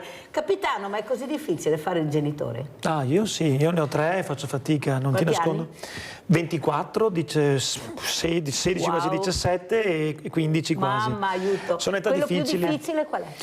I maschi sono sempre più difficili, ovvio, però mi reputo anche fortunato perché sembrano dei bravi ragazzi, però hai detto dice una cosa giusta, cioè ti preoccupi per i figli, vuoi sapere dove vanno, cerchi di, come giustamente dice Maurizio, noi gli abbiamo cercato di mettergli lo sport come in prima cosa, quindi fanno tutti sport e quindi lo sport aiuta tantissimo, lo sport ti toglie da certe dinamiche e lo sport ti toglie da certi ambiti, quindi sport per sempre, sport forever, e però si fa fatica lo stesso. Senti capitano, ma se arrivasse i vigili o i carabinieri a casa tua e ti dicessero guarda che il suo figlio l'abbiamo trovato ieri sera, cioè il perdono, oppure come ieri ha raccontato la sindaca di Musile, questa mamma che dice no, mio figlio non farà mai servizi sociali, io vado avanti con l'avvocato. Lo porto io a fare i servizi sociali, io lo porto a fare i servizi sociali, io lo accompagno.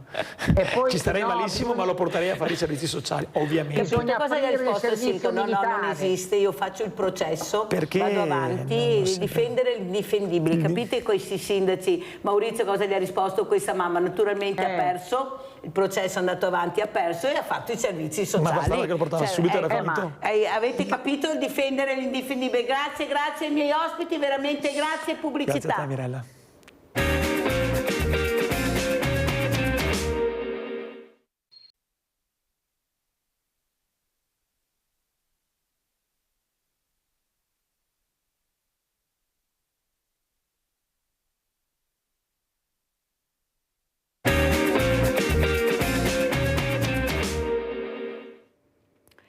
E come vedete ci ha lasciato Ettore Bragaggia, Tette.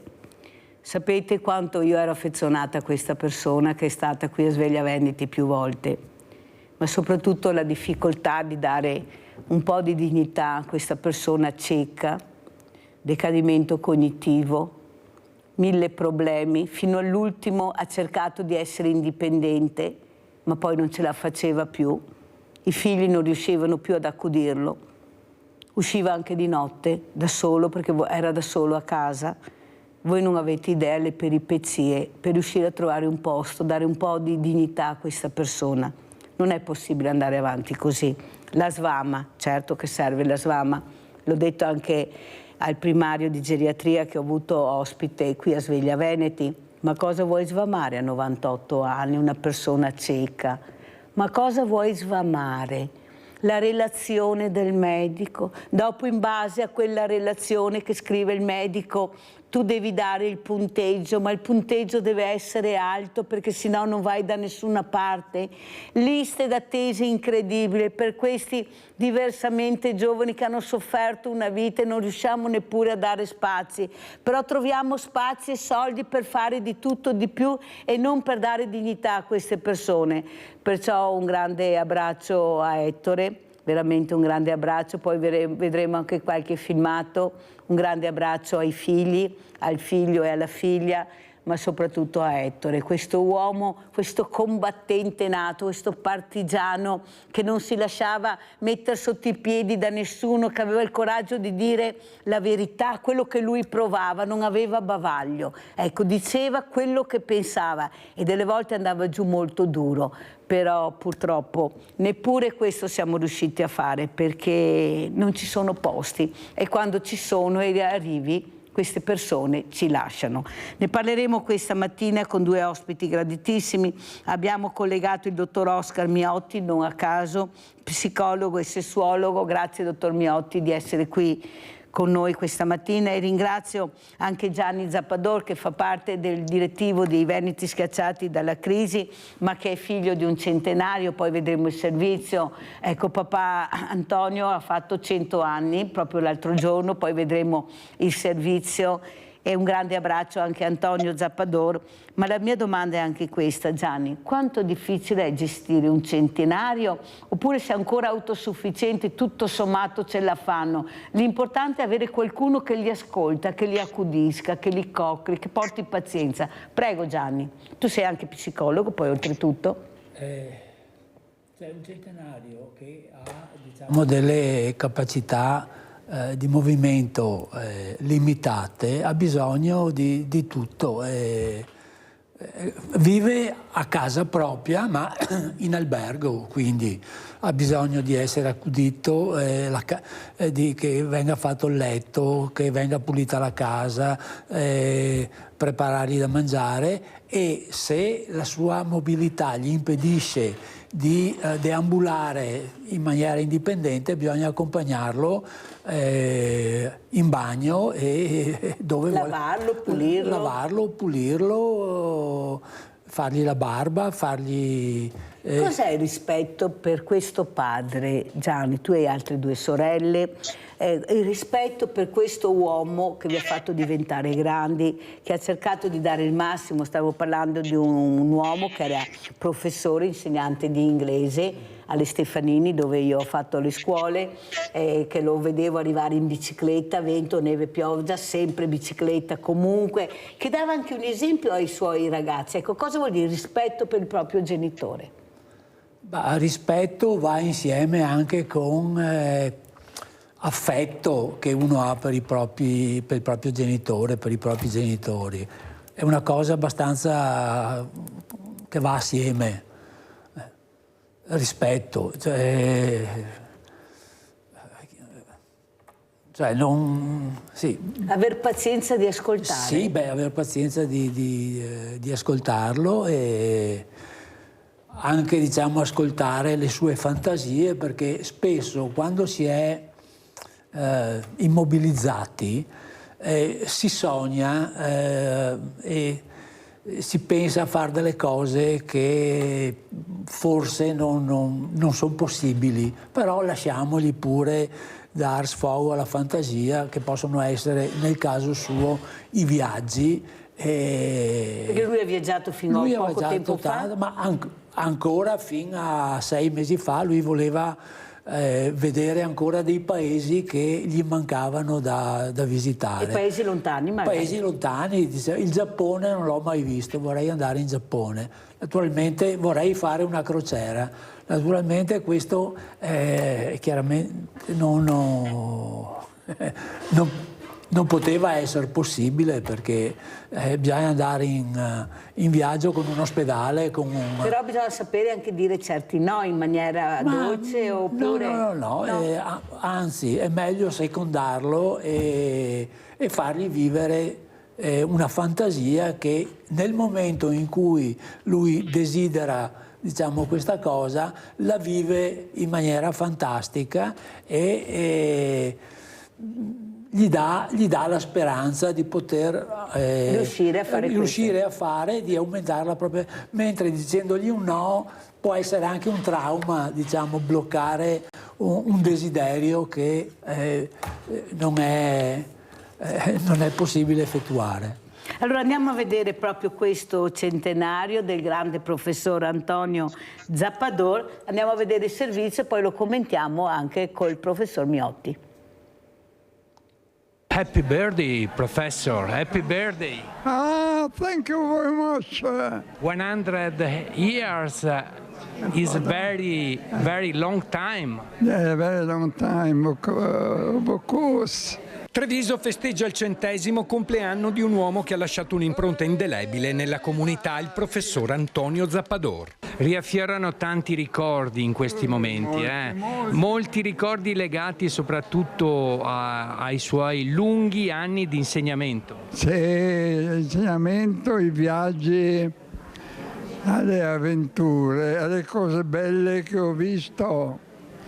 Ho visto le cose più belle del mondo. Nato a Verteneglio in Istria il 18 giugno 1924, la sua vita è stata segnata dall'arresto nel 1947 da parte dell'OZNA, la polizia politica del regime di Tito, che lo costrinse all'esilio dalla sua amata terra natale, per iniziare una nuova vita a Treviso, dove ha dedicato la sua esistenza all'educazione, alla cultura e all'insegnamento. Lei è stato il primo a organizzare dei viaggi per gli studenti delle vacanze studio in Inghilterra. Io ho inventato i viaggi per l'Inghilterra, per l'America, dove sono stato più volte. Prima come maestro elementare, poi come professore di inglese ha insegnato alle Stefanini, al Duca degli Abruzzi, al Pio X e Riccati. Zappador ha toccato la vita di migliaia di studenti, diventando un punto di riferimento per molti di loro. Ho ammirato in lui l'uomo veramente potente, l'insegnante straordinario, capace di accendere scintille.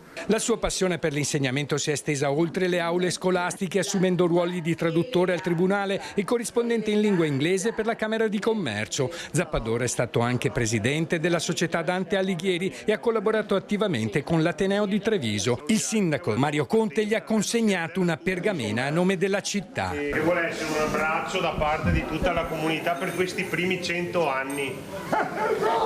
È un abbraccio tanto grande e affettuoso. Adesso andiamo a farci secondi. Il professore, simbolo di resilienza e di dedizione alla cultura, ha voluto infine fare ai telespettatori di Antenna 3 un augurio. My dear friends, I'm very happy to meet you and wish a long and a happy life.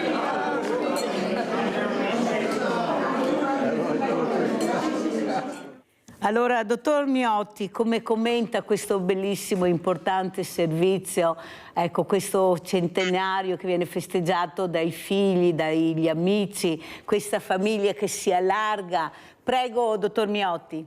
È commovente vedere questa persona ricca soprattutto di vita, il fatto, e poi credo che anche la cultura in questo caso fa la differenza, vedere questo centenario che parla così bene l'inglese, che ci augura una lunga vita, è proprio bello. E è chiaro che adesso ha bisogno di tutta una struttura di sostegno, di persone che lo aiutino a portare avanti la sua esistenza, che non è un'esistenza inutile, è proprio bello vedere che è ancora attivo, insomma, quindi fa proprio bene questa cosa. Senta, dottor Miotti, io l'ho chiamata perché io voglio capire cosa sta succedendo con i servizi sociali. Lei è anche assessore ai servizi sociali. Io ieri ero al banco alimentare e quando sono arrivata c'era una donna che mi aspettava, una mamma di una ragazza in sedia a rotelle che fra poco sarà operata a Verona, con un figlio che soffre di displasia, con un compagno con dei problemi, anche per lei, che non riesce ad essere aiutata da nessuno. Ha bussato a varie porte e tutte le porte sono chiuse. E lei ieri piangendo mi ha detto: tu sei l'unica speranza, cosa posso fare?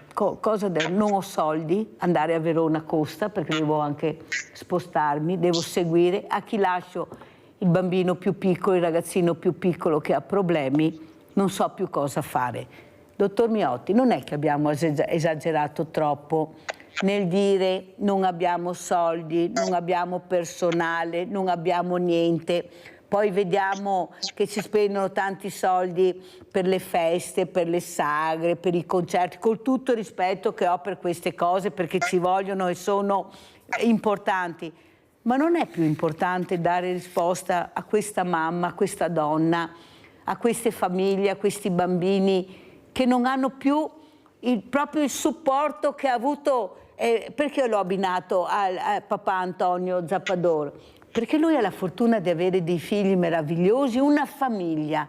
Ecco, avere una famiglia, come dice lei, anche culturalmente, perché è importante, ecco, che sa veramente gestire la cosa, perché è importante anche questo. Ma se io non ce l'ho, sono buttato là e nessuno mi aiuta, la risposta è: non possiamo aiutarla. Prego, dottor Miotti. Allora, intercetti, Mirella, una questione molto, molto dolorosa, nel senso che tante volte c'è il rischio, no? O di dare delle risposte sempre, quindi diamo tutto a tutti, oppure trovarci poi nell'impossibilità perché le risorse pubbliche sono finite, ma comunque vanno gestite in maniera oculata. Allora guarda, la tendenza è quella di aiutare le persone perché se possibile si attivino, nel senso che se hanno possibilità di avere un lavoro, li aiutiamo a reinserirsi e non a dare un sussidio così e la persona rimane passiva. Questo io lo condivido, condivido quello che fanno anche le assistenti sociali. Però a volte a me dispiace che mi telefonano il venerdì sera e c'è magari dai carabinieri una famiglia che chiede una casa, no? E lì ho un dispiacere enorme di non poter dare una risposta, ma credo che una società civile debba avere un tetto e un piatto per fare la cena per tutti quanti. E quindi credo che ci va un aumento di solidarietà. Quello che tu fai, Mirella, a me ha sempre fatto molto bene, ha fatto piacere, fa riflettere, però credo che dobbiamo aprire come società i nostri cuori, perché altrimenti con la cosa pubblica andiamo avanti, ma sì, poi ma, ci troviamo. Dottor Miotti, io apro anche il cuore, i volontari aprono il cuore, ne sa qualcosa Gianni, che anche lui è presente il mercoledì, magari io sono qua e lui invece è là con gli altri volontari, però dopo bisogna dare delle risposte. Ma come faccio a sentire una mamma che dice mia figlia deve essere operata in sedia a rotelle a Verona, ecco, un'operazione al cervello anche importante, e nessuno mi dice come posso fare, che devo lasciare questo ragazzino, perché dopo diventa anche abbandono di minore. Attenzione, guardate che nessuno ne parla, ma qui stiamo parlando che dopo tante ore abbandono di minore, e se tu lo porti anche dai nonni non è che può stare tutto il giorno, ci sono delle regole. Ma non è che abbiamo troppo esagerato, dottor Miotti, perché non ne veniamo mica fuori, Qualcuno si deve prendere cura di questo ragazzino. Sì. Prego. Sì, no, ma questa rete di famiglie che in qualche caso, no, è stata pensata di supporto, ci deve essere, cioè voglio dire, una volta io ero a 9 anni con i genitori e con un papà malato che tra l'altro oggi compie 81 anni, mi ricordo avevo 7 anni e io stavo a casa da solo a 7 anni, no? Erano altri tempi sicuramente, però c'era una rete, c'era una vicina che teneva mia sorella più piccola. Ecco, noi dobbiamo essere sicuramente come istituzione, ci vuole una sensibilità di dare delle risposte in maniera diretta, e se non possiamo essere accattivanti in modo che le persone si mettano a disposizione, creare una rete, cioè ti tengo io, hai la mamma che deve andare all'ospedale con il papà, non ti preoccupare, ci siamo noi, se sono a casa ho tempo. Questo noi dobbiamo favorire, suscitare questa solidarietà. Comunità si dice, dottor Miotti? Io direi di sì, bisogna che facciamo comunità. Allora, sentiamo Gianni, ecco, fare comunità. Ecco, tu hai vissuto con questo padre che girava, con questa mamma impegnata anche lei nel lavoro, ma una famiglia unita. Quanto importante è per un ragazzo crescere in una famiglia unita, Gianni, tu e le tue sorelle? È importantissimo, perché ti dà il senso della vita, il senso del dovere, il senso dell'onestà, il senso del bisogno, del dovere di aiutare gli altri. Però oggi viviamo in un mondo completamente diverso da 50 anni fa. La gente vive in maniera molto più frenetica e è disinteressata dai problemi altrui. Ma perché? Perché siamo già noi pieni di problemi nel dover affrontare la nostra vita, che perlomeno qua nel Veneto è frenetica, non c'è più tempo per far niente. Allora andiamo a vedere anche questi centenari, però prima di vedere questi centenari vorrei ricordare Ettore Bragaccia, questo grande amico di Mirella. Mi chiamava spesso, sapete, loro sono delle persone fragilissime, devono avere dei punti di riferimento, e lui mi chiamava per dirmi delle cose anche che lo preoccupavano, o aveva voglia di qualcosa e sapeva che la Mirella arrivava con qualcosa che non aveva magari in casa, che lui quel giorno aveva voglia di mangiare, lui per quello era già felice. delizia, ecco, delle volte bastava così poco per renderlo felice, questo uomo che sembrava anche burbero. Andiamo a vedere il 25 aprile, andiamo a vedere Ettore Bragaggia. Sono le figlie di un grande mio amico, Romeo Martillon, partigiano. Sono arrivate da Crema per portare a Treviso il saluto del papà al partigiano Ettore Bragaggia, in ricordo delle tante azioni fatte insieme dal 43 al 45.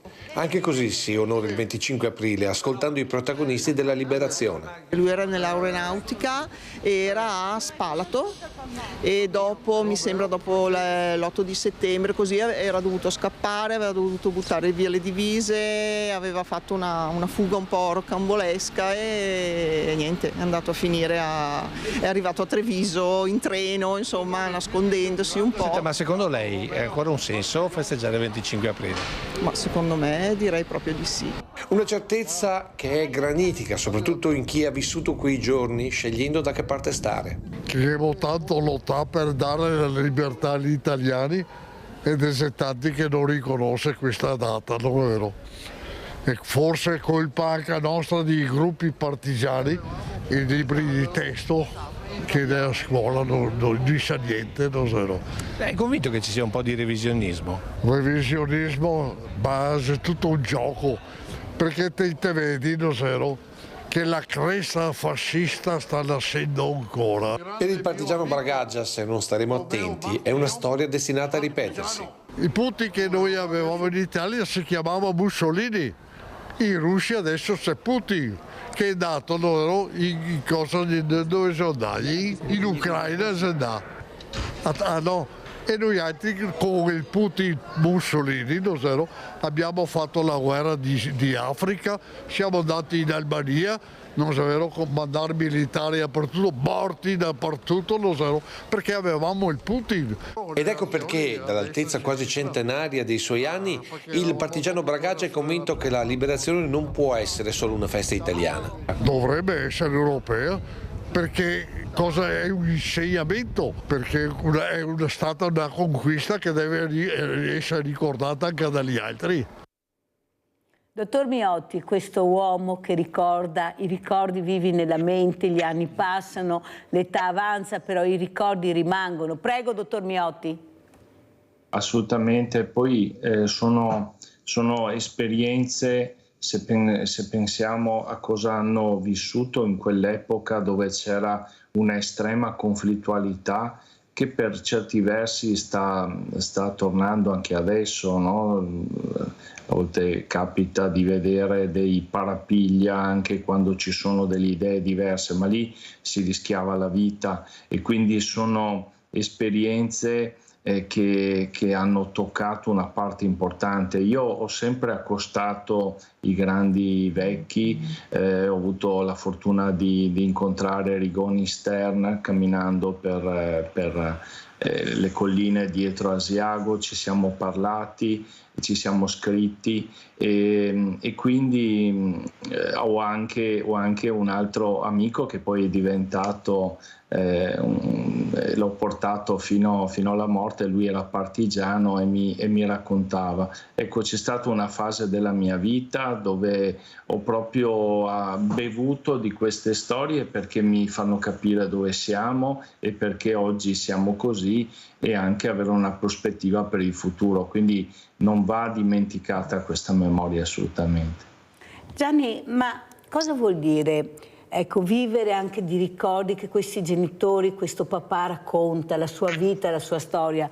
Tu so che hai un sogno di creare un qualcosa dei ricordi del tuo papà, di quello che ha passato e vissuto. Ecco, cosa dicono questi ricordi? Cos'è il ricordo che tu senti che è più ricorrente che lui racconta?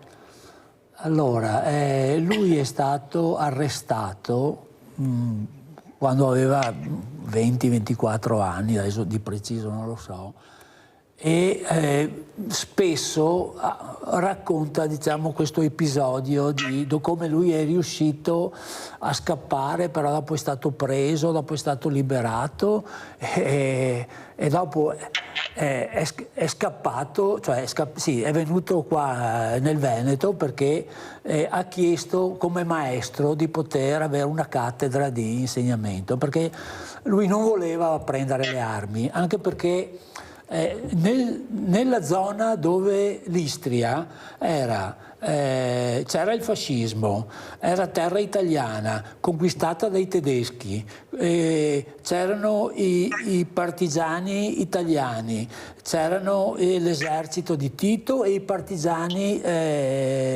titini, per cui tutto un miscuglio di eserciti che chi voleva ti prendeva e diventavi loro e ti arruolava. Ecco, lui non voleva andare con nessuno perché era un intellettuale, non voleva prendere le armi e uccidere e quindi è scappato, però racconta, diciamo, un episodio dove lui, anzi 2 episodi, uno che è riuscito a imbrogliare i medici tedeschi quando volevano arruolarlo, facendosi passare per malato, e la sera che l'hanno arrestato, che era un periodo in cui lui faceva il maestro in un paesino che si chiama Cittanova adesso. E questi sono dei ricordi che ricorrenti, sia un po' anche roccamboleschi, dati anche, diciamo, dalla fortuna di poter essere giovane e anche atletico nel poter superare certi ostacoli. Abbiamo Vilma da Treviso. Ciao Vilma. Ciao Mirella, scusami, ti devo parlare di un'altra roba, però sono arrabbiata. Dimmi, dimmi. Sono andata a marcare e mi compro un radicio ciosotto. Non parliamo in italiano, parlo in dialetto. Ciosotto, 6 euro il chilo. Sono andata da un altro, ne aveva 2 solo e ho chiesto quanto mi fa di un radicchio e ha detto 5,7. Ho detto, ma è possibile che non ci sia un radicchio che io insalata non la posso mangiare? Ho detto, sì signora, ho questo radicchietto appena tagliato, quello da sera, sai, mica. Sì. 13 euro il chilo. Mi puoi rispondere? Cara la mia Vilma, che ha chiamato per dire la difficoltà che fanno questi diversamente giovani anche a fare la spesa. Non posso mangiare l'insalata, ma se il radicchio costa queste cifre non mi tocca mangiare neanche il radicchio, perché sono cifre impossibili. Vede, dottor Miotti, queste sono le telefonate che mi fanno male. Ecco, perché non stiamo parlando di persone che vogliono mangiare caviale o salmone. Sono persone che vogliono mangiare il radicchio e fanno fatica addirittura a comprare il radicchio perché sono dei prezzi inaccessibili per loro con le pensioni che hanno. Cosa dice, dottor Miotti? Ma le sembra che sia possibile che siamo arrivati, ecco, nel silenzio totale? Non te capisci, rangiate, mangia quello che te vuoi, questo è il problema. Prego, dottor Miotti. Sì, e poi arrivare a 13 euro per una manciata di radicchio, adesso credo a quello che ha detto Vilma assolutamente, quindi qua mi viene in mente, no, quanti non so, una volta uno faceva l'orto e noi a casa lo facciamo ancora e dispensiamo, tu non hai l'orto, ti diamo qualcosa, no? Cioè il ritorno sulla solidarietà. Adesso abbiamo anche come comune degli appezzamenti di terra che sono incolti, facciamo l'orto, voglio dire, acqua ne abbiamo, Castelfranco ne abbiamo avuta fin troppa, quindi la verdura cresce rigogliosa. Adesso non voglio buttarla sullo stupido, ma intendo dire, è vero, cioè qui c'è bisogno che, se Vilma ha voglia di mangiare il radicchio, cioè che qualcuno che sente magari faccia questo regalo, e anche perché non è giusto pagare il radicchio traicero. Io capisco che sono aumentate i costi di produzione, costa di più il gasolio, tutto quanto, però poi c'è un limite a tutto. Sta cambiando il clima, perché c'è qualcuno sempre che si arricchisce e qualcuno che ne paga le conseguenze, che sono le fragilità. Questa è la verità, purtroppo, dottor Miotti. Allora andiamo a vedere questo record dei centenari, andiamo a Padova.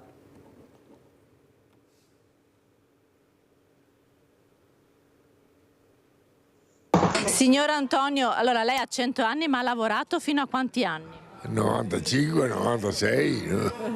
E questo è il segreto allora per arrivare a 100 anni? Domanda del Padre Eterno. Fino a che età ha guidato la macchina? A 99. Antonio ha guidato fino all'anno scorso, ma se fosse stato per lui avrebbe ancora la macchina. Sono persone che nella vita hanno visto e provato la storia di un secolo passato, quelle che si sono ritrovate a Padova per il raduno da record dei centenari. Come Vittorio Metto, 100 anni di Villa del Conte, ultimo alpino rimasto in vita di quelli internati nei campi di concentramento durante la Seconda Guerra Mondiale. Tanti bei ricordi. Bei, no bei, mia massa bei. È bello ricordarli, è bello ricordarli. Sì, lui li ricorda sempre i ragazzi delle scuole, perché abbiamo girato un po' tutte le scuole. Ieri 9 amici e compagni e siamo sempre stati di partenza e tornati tutti 9. O Enrico Vanzini, l'ultimo italiano appartenente al Sonderkommando, che era stato condannato a morte nei lager e poi graziato e costretto a lavorare nei forni crematori. Siamo stati dentro, diciamo, in questo lager che era chi entrava e non usciva più. Io sono uscito perché ho sempre pregato Dio che mi dava questa felicità di vedere ancora i miei genitori. Centenari speciali che con i loro sorrisi sprizzano gioia, come Yolanda Pacagnella e Walter Visentin, 203 anni insieme e la forza di piantumare un ulivo. Centenari brillanti come Caterino Dondi Pinton, classe 1921, cavaliere di Gran Croce dell'Ordine al Merito della Repubblica, concessa su iniziativa personale del presidente Sergio Mattarella. Caterino è stato l'inventore del noto liquore Cynar. È un'invenzione di un gruppo di persone alle quali io, diciamo, avrei avuto la parte produttiva più importante, e questa è la verità. Qual è il ricordo più bello che ha di questi 102 anni? Cosa vuoi? La fine della guerra. E infine centenari bellissimi come Romola, che a 103 anni ancora si cuce i vestiti. Se tutta è robetta che mi fa subire. Ecco. Si fa lei i vestiti, signora Romola? Cosa? Si fa lei i vestiti? Sì. Insegno, bisogna adattarsi a gara di vita. Se no, se te vai, te resti. Allora Gianni sorrideva, Gianni Zappador, sentendo queste interviste, ma soprattutto vedere queste fragilità, questi scrigni, come io li chiamo, meravigliosi che abbiamo. Cosa fa il tuo papà tutto il giorno, ad esempio? Beh, gran parte della giornata è a letto. E poi quando è alzato legge il Corriere della Sera, la pagina della borsa e notizie, diciamo, di politica. È sempre interessato a più cose? È sempre interessato a più cose e collabora ancora ha contatti ancora con la Dante Alighieri, di cui è stato presidente, e con l'Istituto Dante Alighieri. L'Istituto Dante Alighieri. E lui vive la giornata in maniera serena? Sì. Beh, legge e prepara anche degli articoli da poter fare conferenze, chissà mai se potrà farle, perché bisogna spostarsi, il problema è lo spostamento. però la mente lavora in continuazione. Sì, la mente continua in... Dottor Miotti, cosa dice? Ecco, questi abbiamo sentito Centinari, Micuccio, vestiti ancora da sola, ho guidato la macchina fino all'anno scorso, 99 anni, ma sono veramente delle meraviglie che dobbiamo veramente coccolare, accarezzare e accudire. Prego, dottor Miotti.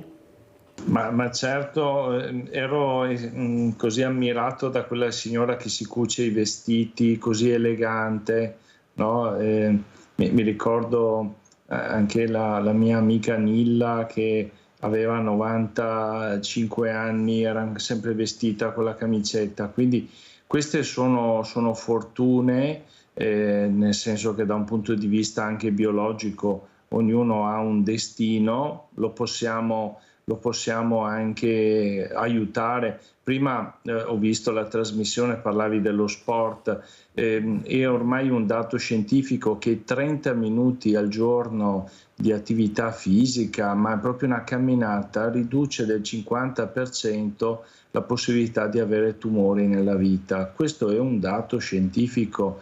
Allora io penso che questi anziani abbiano avuto una vita attiva, non è gente che si è risparmiata, ed è bello che un fisico così continua a funzionare. Poi ognuno ha è più o meno fortunato, insomma, però possiamo essere attivi ed è proprio bello vedere persone che hanno questa autonomia, ma non è così per tutti.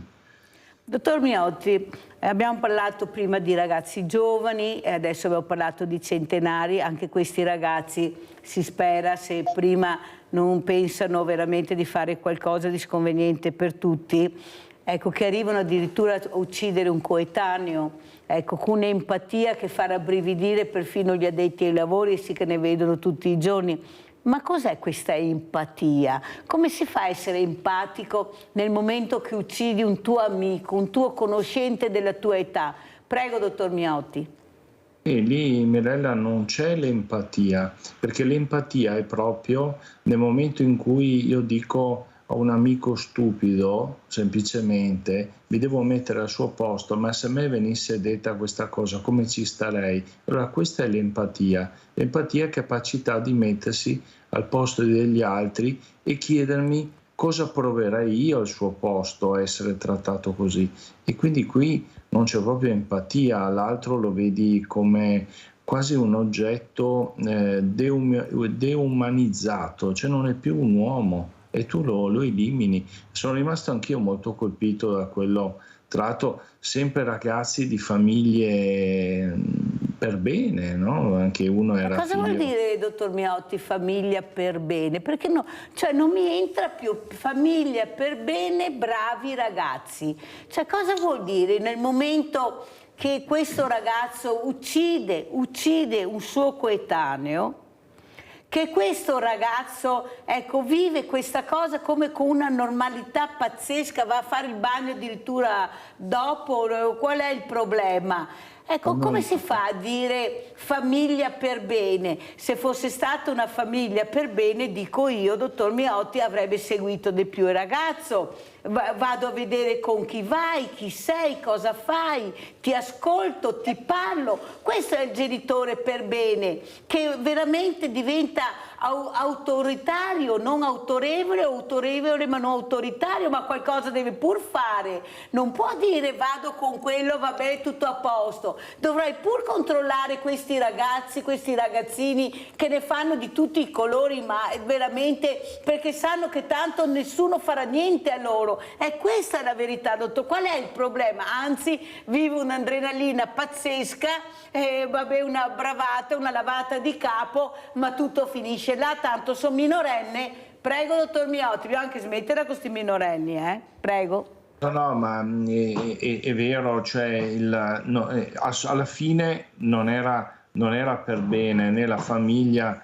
né un ragazzino che commette una cosa del genere, perché ci può essere una parte trasgressiva, ma c'è un limite. Qui mi sembra che non ci sia il senso del limite, che è qualcosa che noi al quale dobbiamo educare fin dalle prime battute. nella vita delle persone noi dobbiamo, dei nostri figli, dobbiamo dire: guarda, questo non lo puoi fare, questo non te lo puoi permettere, e non mi interessa niente se tu vai a vendere marijuana per avere l'ultimo telefono, non te lo permetto. Ieri c'è stata anche la giornata per la droga, no? Non va bene, vendi morte.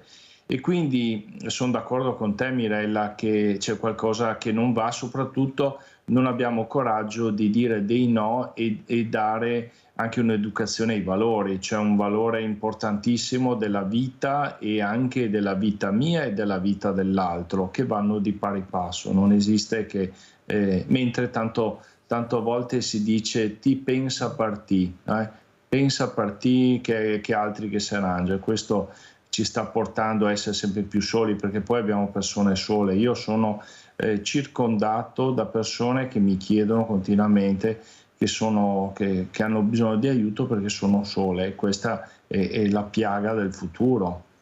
Livio da Tessera, ciao Livio. Ciao carissima, buona giornata, come va? Spero bene. Bene, grazie anche a te. Comunque ti vengo un attimino qui perché sono delle cose stranissime. Io ho 78 anni, mi ricordo ancora benissimo quando ero un ragazzino, finché sono andato a lavorare presso sulle fabbriche Murano a 10 anni, però quando litigavo con i miei amici, patapun, ciao amici come prima, ma 2 pedate, un schiaffo, non era come adesso con i coltelli, con i cacciaviti, ma dove siamo arrivati? E poi un'altra cosa importante, l'educazione che danno i tuoi genitori. Mi ricordo finché muoio, quando mio papà mi diceva: attento Livio, che se vai qui là ti dà un sacco di botte, diceva. Ed è vero questo, è vero. Stavo sempre nella mia regola, con tantissime amicizie allora, perché Yolanda era tantissimi bambini eravamo.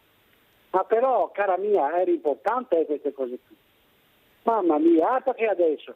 Adesso quando accendo la televisione, dico, ma veramente resto perplesso.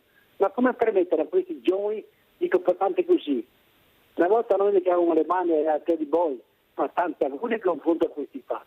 Quindi quando li fanno veramente del male, altro che storie. Bisogna stare attenti come manipolare questi personaggi qui. E più avere un po' di severità dalle forze dell'ordine, è poco dire storie. Comunque io vi ringrazio, scusatemi la mia bla bla bla, e buonissima giornata. Grazie caro Livio, grazie di aver chiamato. Gianni Zappador, regole, discipline, orari, ecco, secondo te cosa c'è che non va in certe famiglie? Perché non sono tutte così, dobbiamo anche smettere, ci sono anche dei bravi genitori, delle brave famiglie, ma noi dobbiamo parlare di quelli non bravi, perché quelli bravi sono già bravi. Parliamo degli altri, cosa si potrebbe fare per far capire l'importanza delle regole? Come faccio io a sentire i 2 sindaci qui seduti dove sei seduto tu, che dicono di fronte al fatto compiuto alla telecamera che fa vedere suo figlio, dice non è mio figlio, ma guarda che siamo su un paese, non è mio figlio. Oppure il suo figlio può fare i servizi sociali, perciò ridà alla comunità quello che ha tolto, perciò un servizio importante, dice no, mio figlio non farà mai i servizi sociali, io vado avanti col processo, questa è la mamma, e non me ne frega niente, dopo ho perso il processo, l'udienza è andata come è andata e lui è andato a fare i servizi sociali che prima lei si era rifiutata. Ma perché difendere l'indifendibile? Bisognerebbe essere intanto nella testa di questa mamma o di questi genitori. È chiaro che la mamma, il papà, i genitori del più grande delinquente non lo rinnegheranno mai. È chiaro però che deve esserci anche un rispetto della legge, delle regole, che una volta era veniva rispettata di più. L'educazione ai miei tempi era anche repressiva. Io sono stato sospeso da scuola in seconda media solo perché ho copiato il tema di italiano. Quindi la professoressa l'ha visto come un affronto che ho fatto a lei, non un aiuto che davo a me stesso per prendere un voto più alto, ma lei l'ha visto come un affronto di mancanza di educazione nei suoi confronti e mi ha sospeso.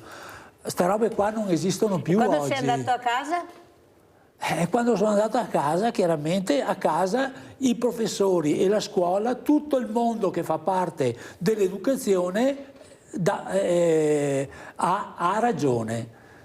Mio padre era professore, quindi chiaramente era schierato verso la scuola e anche verso la religione, perché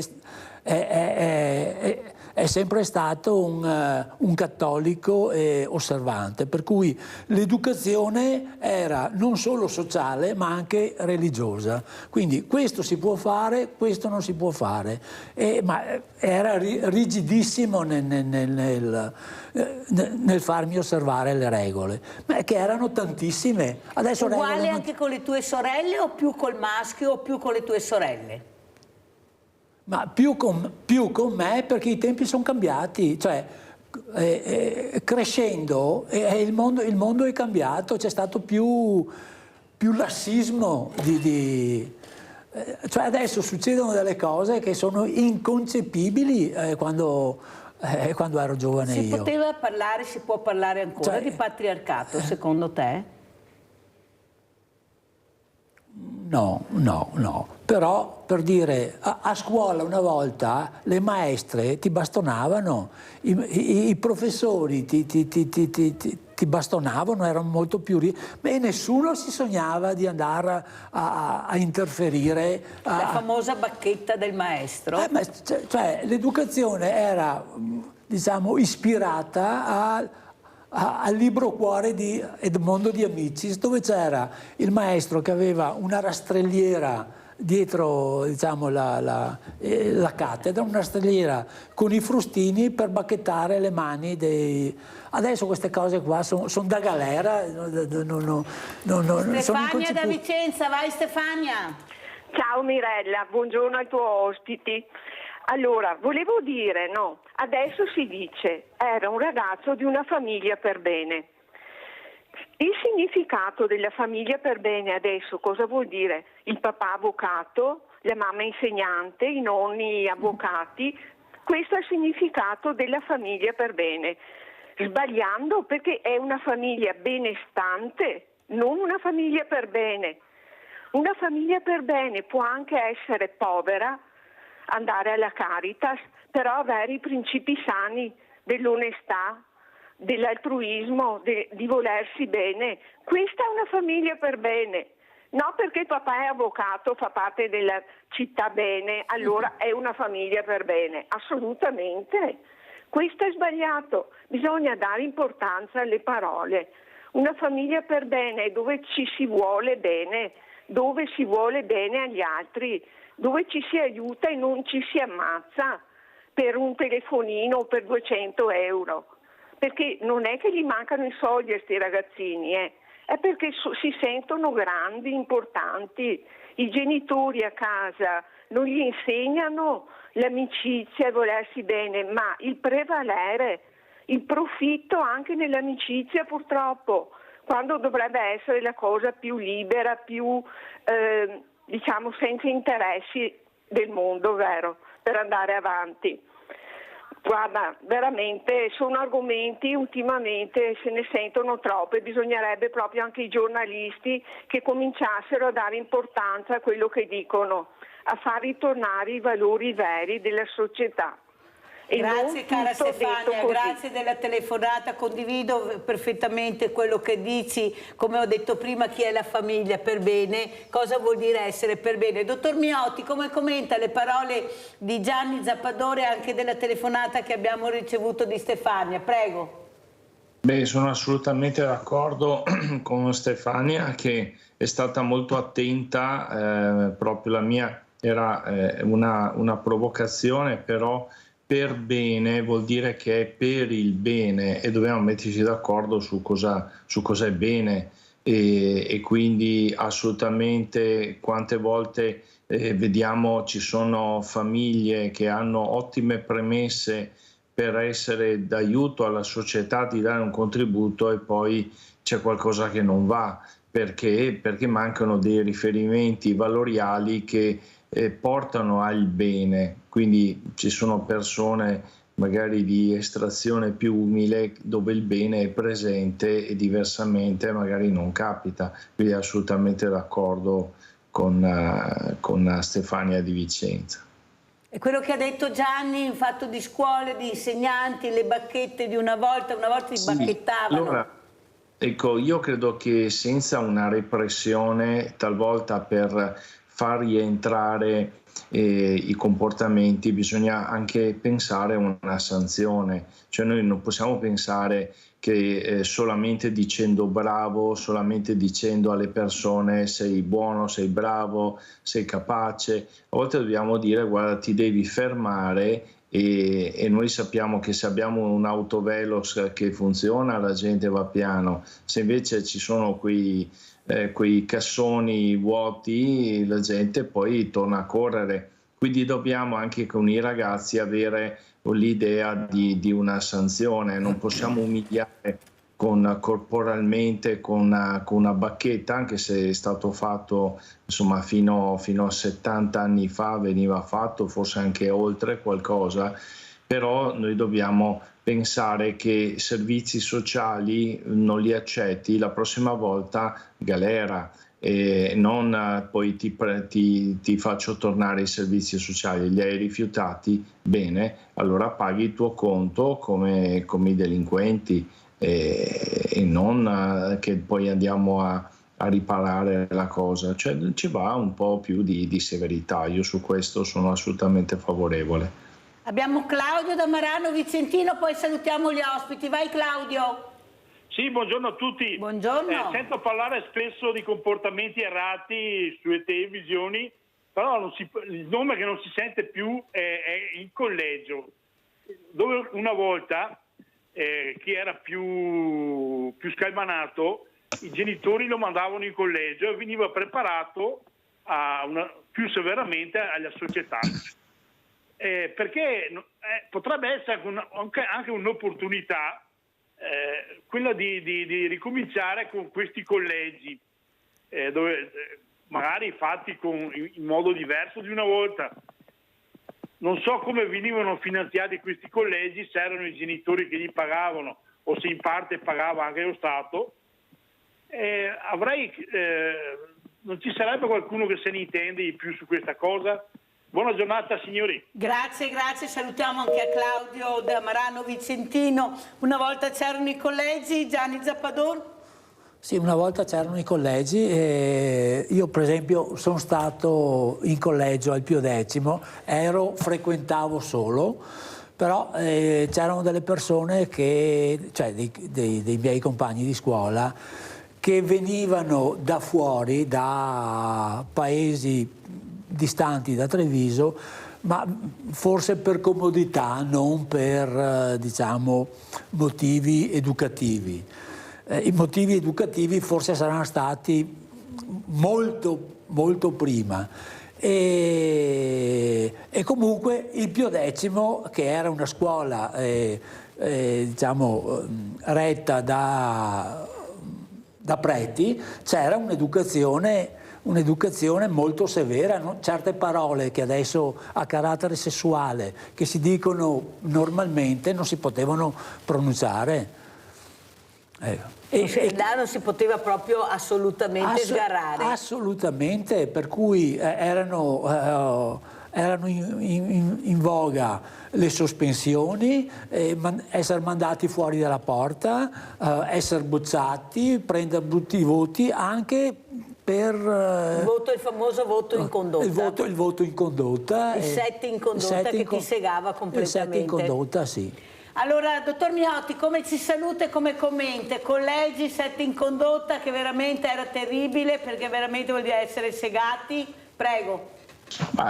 Sì, ripeto, se uno si comporta male, un bel 7 in condotta e ripete l'anno, perché no? Ma poverino subisce un trauma, va bene, lo avvisiamo. E forse l'ascoltatore parlava dei riformatori, io ci ho pensato, no? Perché abbiamo delle belle comunità che lavorano, però forse il riformatorio che dà delle regole, che dà un contenimento, che poteva assolvere meglio, perché altrimenti se tu provi a dare delle regole a un ragazzino, poi va a parlare con lo psicologo del servizio X e quindi poi c'è una lotta tra adulti per dare le regole. Dobbiamo essere, ecco, io voglio salutare te Mirella e i telespettatori, di dire che ci va un patto educativo, lo diciamo spesso, e dobbiamo comunque tra adulti avere uno stesso obiettivo. Allora faremo qualcosa per aiutare i giovani e soprattutto, cosa importante, anche ascoltarli, ecco, perché noi non abbiamo la presunzione di conoscerli già di sapere, visto che i giovani sono cambiati, è cambiata anche la società. Grazie veramente al dottor Oscar Miotti, psicologo e sessuologo, nonché assessore veramente al sociale comune di Castelfranco, di essere stato con noi. Grazie all'amico Gianni Zappador, volontario di Veneti Schiacciati dalla Crisi, figlio di un centenario, che ci ha raccontato anche la vita assieme di questi figli con questi centenari, che veramente, ecco, la pazienza, l'amore, il rispetto. Prego. Volevo fare un appello, se tu puoi, ci sono tante famiglie in difficoltà a Castelfranco per l'alluvione, hanno perso tanti oggetti, per fortuna nessuno si è fatto male. Ecco, noi faremo 2 concerti, uno stasera, uno sabato sera in piazza, sarà anche l'occasione per raccogliere dei fondi. Ecco, io faccio un appello anche alle persone: venite a Castelfranco, l'acqua non c'è più e magari se potete essere generosi, noi dell'amministrazione faremo la nostra parte, ma qui c'è bisogno della solidarietà. E anche fare più prevenzione nei canali, come ha detto il capitano Toninato. Ecco, sì il concerto, ma anche sia la prevenzione, dottor Miotti, perché qua sennò non ne veniamo assolutamente più fuori. Grazie, pubblicità.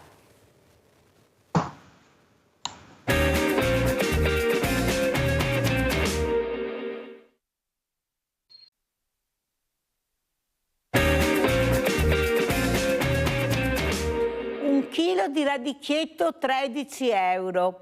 Un radicchio chioggiotto 6 euro. Ne parliamo con Johnny Moretto, titolare Moretto Farm, aziende totalmente ecocompatibile. Grazie Johnny di essere qui. Ha chiamato questa anziana proprio 5 minuti fa, disperata: non posso mangiare l'insalata, ma se sono questi prezzi non posso neppure mangiare il radicchio.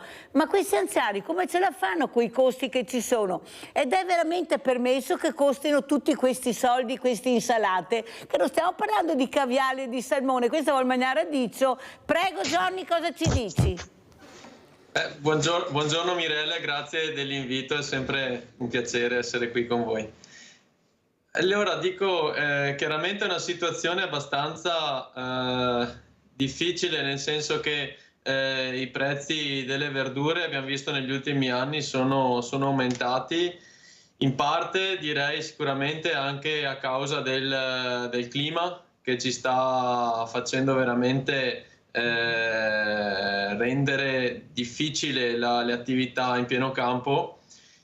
Mi viene da dire, ad esempio, seguo molto da vicino anche l'apicoltura, ad esempio, negli ultimi anni stiamo quasi azzerando la produzione del miele, oppure anche nell'ambito degli ortaggi in pieno campo, tutte le piogge che abbiamo avuto nell'ultimo periodo non rendono semplice la coltivazione, o al contrario al sud è da gennaio che praticamente non piove più, quindi di conseguenza anche il costo dell'ortaggio sta diventando insostenibile per tutti. Senti Johnny, tu ti sei inventato, no? Perché hai copiato dall'Australia, hai portato questa coltivazione con l'acquaponica, ma come ti spieghi che la Sicilia, questa isola circondata dal mare, l'Italia che è circondata da tanti mari, rimanga senza acqua? Cioè io ieri ho parlato con un ospite, il quale ha ricordato benissimo che veramente nel deserto sono riusciti a far diventare veramente degli orti meravigliosi, per non parlare di Las Vegas che è nata nel deserto. Ma si può pensare che non si possa fare niente per combattere la siccità in un'isola, in uno stato circondato dalle acque? Io non riesco veramente a capirlo, ma come andiamo nella Luna? Intelligenza artificiale, dopo andiamo in Sicilia e siamo senza acqua, in Calabria, per esempio è dolce, anche se te hai 4-5 stelle, ma difficilmente viene l'acqua certe volte. Cosa pensi? Tu che sai di cosa parlo? È proprio risparmiare l'acqua, investire sull'acqua, prego, sugli acquedotti magari. Guarda Mirella, io credo davvero che è ormai necessario un cambio di mentalità, perché se pensiamo di fare agricoltura come abbiamo sempre fatto, sta di fatto che avremo sempre di questi problemi e ce li avremo sempre di più, perché se il clima cambia e diventa sempre più estremo, diciamo, di anno in anno, è evidente che non possiamo andare avanti così. Però, come dicevi te, giustamente ci sono altre situazioni nel mondo, come l'Australia, ma l'anno scorso sono stato in Nuovo Messico, altro stato estremamente arido, dove l'agricoltura la fanno benissimo, la fanno con tecniche diverse, come ad esempio l'acquaponica, che questa tecnica che utilizzo anch'io, nella quale coltiviamo in ambiente protetto, in serra, e però rispetto all'agricoltura tradizionale risparmia il 90% d'acqua, quindi dobbiamo migliorare l'efficienza d'uso della nostra risorsa che siamo sempre stati abituati a sprecare. E questo quindi il cambio di mentalità che dobbiamo fare. Senti Johnny, però noi dobbiamo anche investire in questo. Tu hai raccontato, mi ricordo, le difficoltà per aprire questa nuova attività, molti non ci credevano, però tu che avevi toccato con mano e visto con i tuoi occhi la realizzazione di questi progetti che funzionavano bene, hai detto ce la faccio, ma quanta fatica! E invece tu stai cercando di far capire anche l'importanza che se fai l'investimento nella maniera giusta trovi anche le soluzioni. Ma perché qualcuno non riesce a capire questi ragazzi che danno anche l'esempio, che sanno come fare per cercare di ridurre anche lo spreco d'acqua, l'energia elettrica in questo momento dove arrivano delle bollette pazzesche? No, noi pensiamo solo al cemento e al vino. Cosa dice Johnny? Ti do ragione, bisogna fare in modo che qualcuno cominci a crederci e a cambiare appunto questo modo di fare.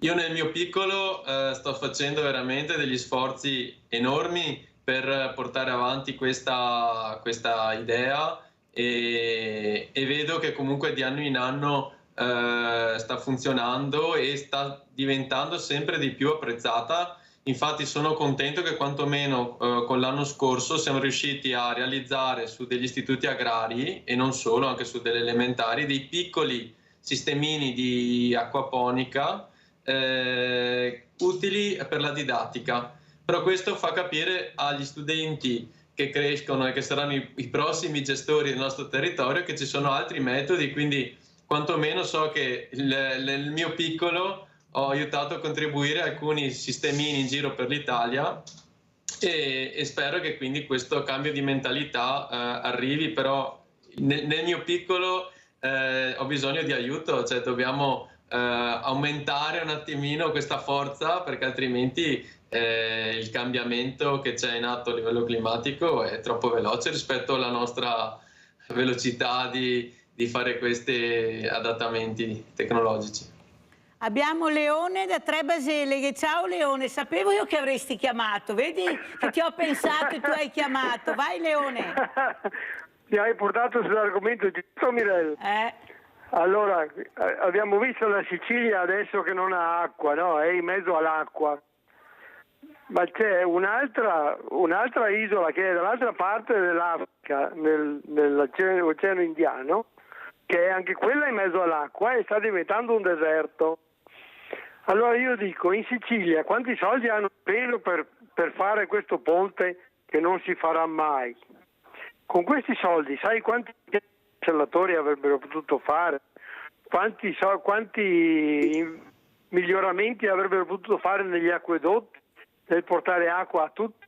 E invece no, si continua a sperperare e poi ci troviamo che non abbiamo acqua in una isola che è in mezzo all'acqua. Non è possibile, che sono 200 anni che desaliamo l'acqua del mare. Allora questo ragazzo parla di innovazione, questo dobbiamo fare, però per fare questo ci vogliono soldi E allora invece di spendere i soldi per le bombe, per i missili, per questo, adoperiamoli per migliorarci, per investirli nell'innovazione, nell'educazione, nell'istruzione, nel sapere.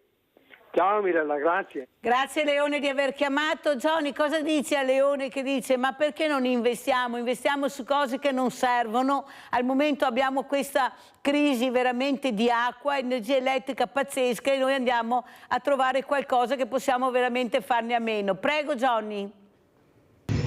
Sono d'accordo anch'io, dovremmo investire di più in questi sistemi e quindi questo diventa a questo punto un problema politico e bisogna riuscire a sensibilizzarli a tal punto da rendere concreta questa azione. Allora andiamo a vedere anche per chi non conoscesse cosa fa Johnny Moretto, perché abbiamo sempre nuovi spettatori e spettatrici. Andiamo a vedere l'acquaponica. Iniziamo col primo servizio e poi vediamo anche dopo.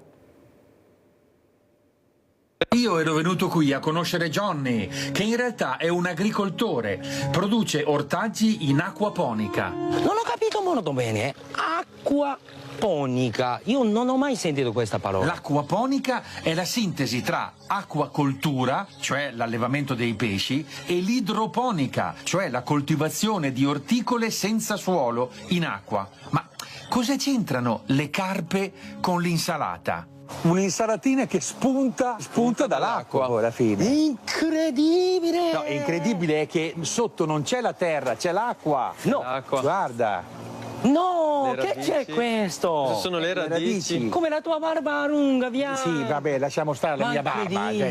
Ma solo l'acqua? Solo acqua. Questo si chiama floating system, coltiviamo in galleggiamento. Invece qui abbiamo un sistema di coltivazione verticale che ci permette di risparmiare spazio. Al posto di una pianta posso metterne fino a 24. Qui ho 70 colonne che mi permettono di ospitare 1680 piante. È un condominio. Quindi verticale. Un grattacielo. C'è un terzo modo di coltivare in acquaponica che è questo, si chiama media bed. Queste sono delle vasche piene di argilla espansa e ghiaia e queste hanno due funzioni: sostenere piante più pesanti come un pomodoro, ma fare una cosa importantissima, il biofiltro, ovvero qui ci sono dei piccoli microrganismi che vanno a convertire quello che è la deiezione del pesce in fertilizzante per le piante. Ricordatelo, deiezione del pesce, come si dice cacca in giapponese? Cacca, sì. Ah, si dice cacca, vabbè, ho capito.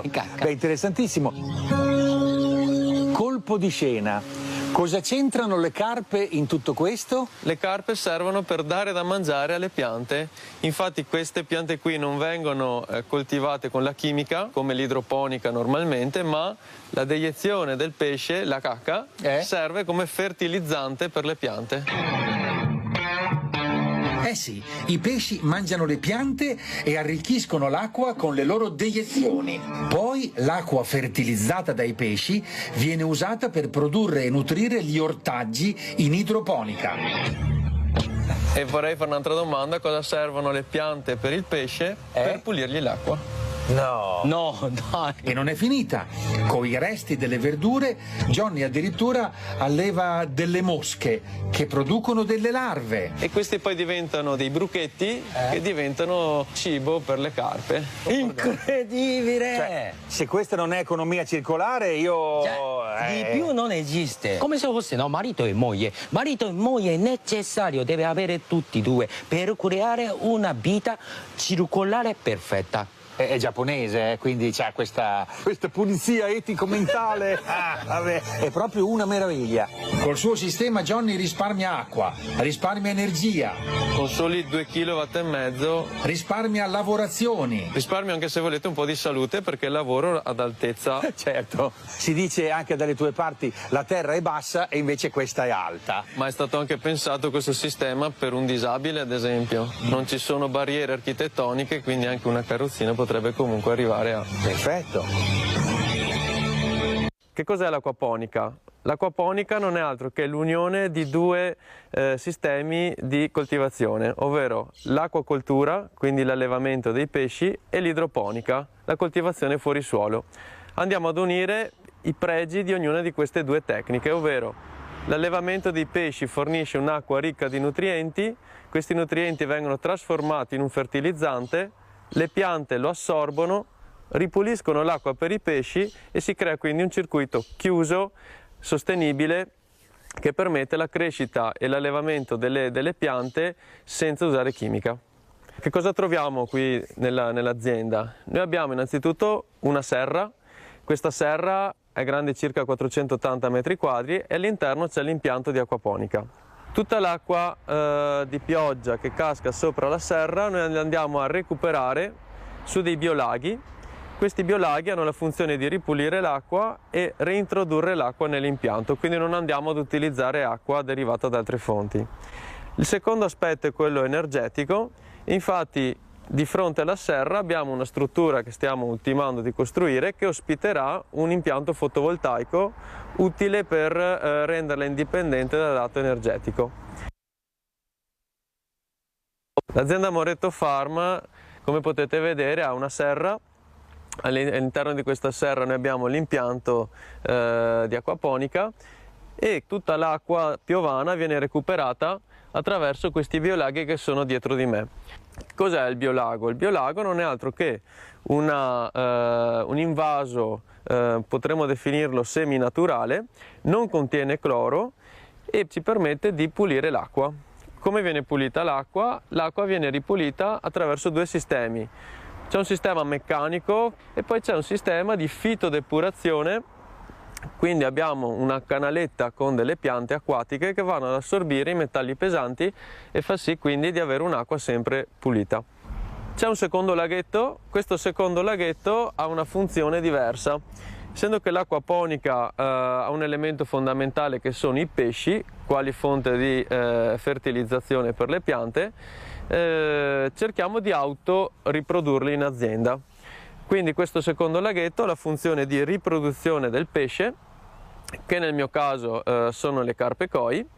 Le carpe koi nella fase di frega, cioè nella fase di riproduzione, hanno bisogno di un ambiente con un fondale piuttosto basso, ricco di nascondiglie, quindi abbiamo ricreato questa situazione in un biolago dedicato a questa funzione. Senti Johnny Moretto, io ho fatto rivedere questi servizi, questi video che tu mi hai mandato per far capire l'importanza che qualcuno deve ascoltare anche questi ragazzi, questo ragazzo che con la sua famiglia ha aperto questa attività, che fa un prodotto sano, un prodotto buono e anche a risparmio dell'acqua e dell'energia.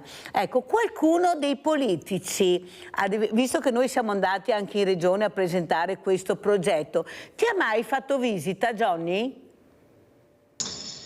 No, nel senso, se non a livello chiaramente comunale, locale, chiaramente sì, e se non all'interno dei progetti finanziati dalla regione, ma poi direttamente una visita diretta no. E secondo te a cosa è dovuto questo? Perché non gli interessa? Perché c'è poca attenzione, per questo bisogna rinnovarsi, bisogna, oltre a parlare di intelligenza artificiale, dobbiamo parlare anche di acquaponica, visto le condizioni nelle quali ci troviamo anche in questi giorni. Cosa a te che manca secondo te? Perché ci sono gli assessorati all'ambiente che dovrebbero seguire questo o sbaglio? Sì, chiaramente ci sono e spesso anche in altre occasioni si sono anche promessi di seguirci e di venirci a trovare, però poi manca l'anello finale, quello della concretezza, nel venire, nel cercare una soluzione comune, ma manca quell'anello lì, bisogna capire come riuscire a concretizzarlo e per rendere più efficace, diciamo, questa attività che se resta chiaramente nel mio piccolo trova l'efficacia che trova chiaramente. Tu lo sai che chi la dura la vince, poi con me sai che io vado sempre avanti, non mollo mai. L'obiettivo è quello di portarla al Parco dello Storga, che tu sei già venuto a vedere, ma finché ci sono certi personaggi la vedo dura. Ma sai, i politici passano, noi rimaniamo, fortunatamente si spera anche, Johnny, perché io penso che questi siano progetti che fanno bene alla comunità, che coinvolgono le comunità. Cosa dici, Johnny? Sì, sono d'accordo, l'importante è non mollare, infatti vedo che comunque, anche se in modo molto lento, il cambiamento comunque sta avvenendo, perché questi sistemi stanno diventando più apprezzati e si comincia a capirne la potenzialità. Chiaramente non voglio essere presuntuoso nel dire che questo è l'unico sistema, assolutamente no, però è uno dei sistemi che va in linea con le nostre esigenze, quindi più riusciamo a divulgarlo, più riusciamo a essere concreti dal basso e dall'alto si renderanno conto che c'è questa necessità.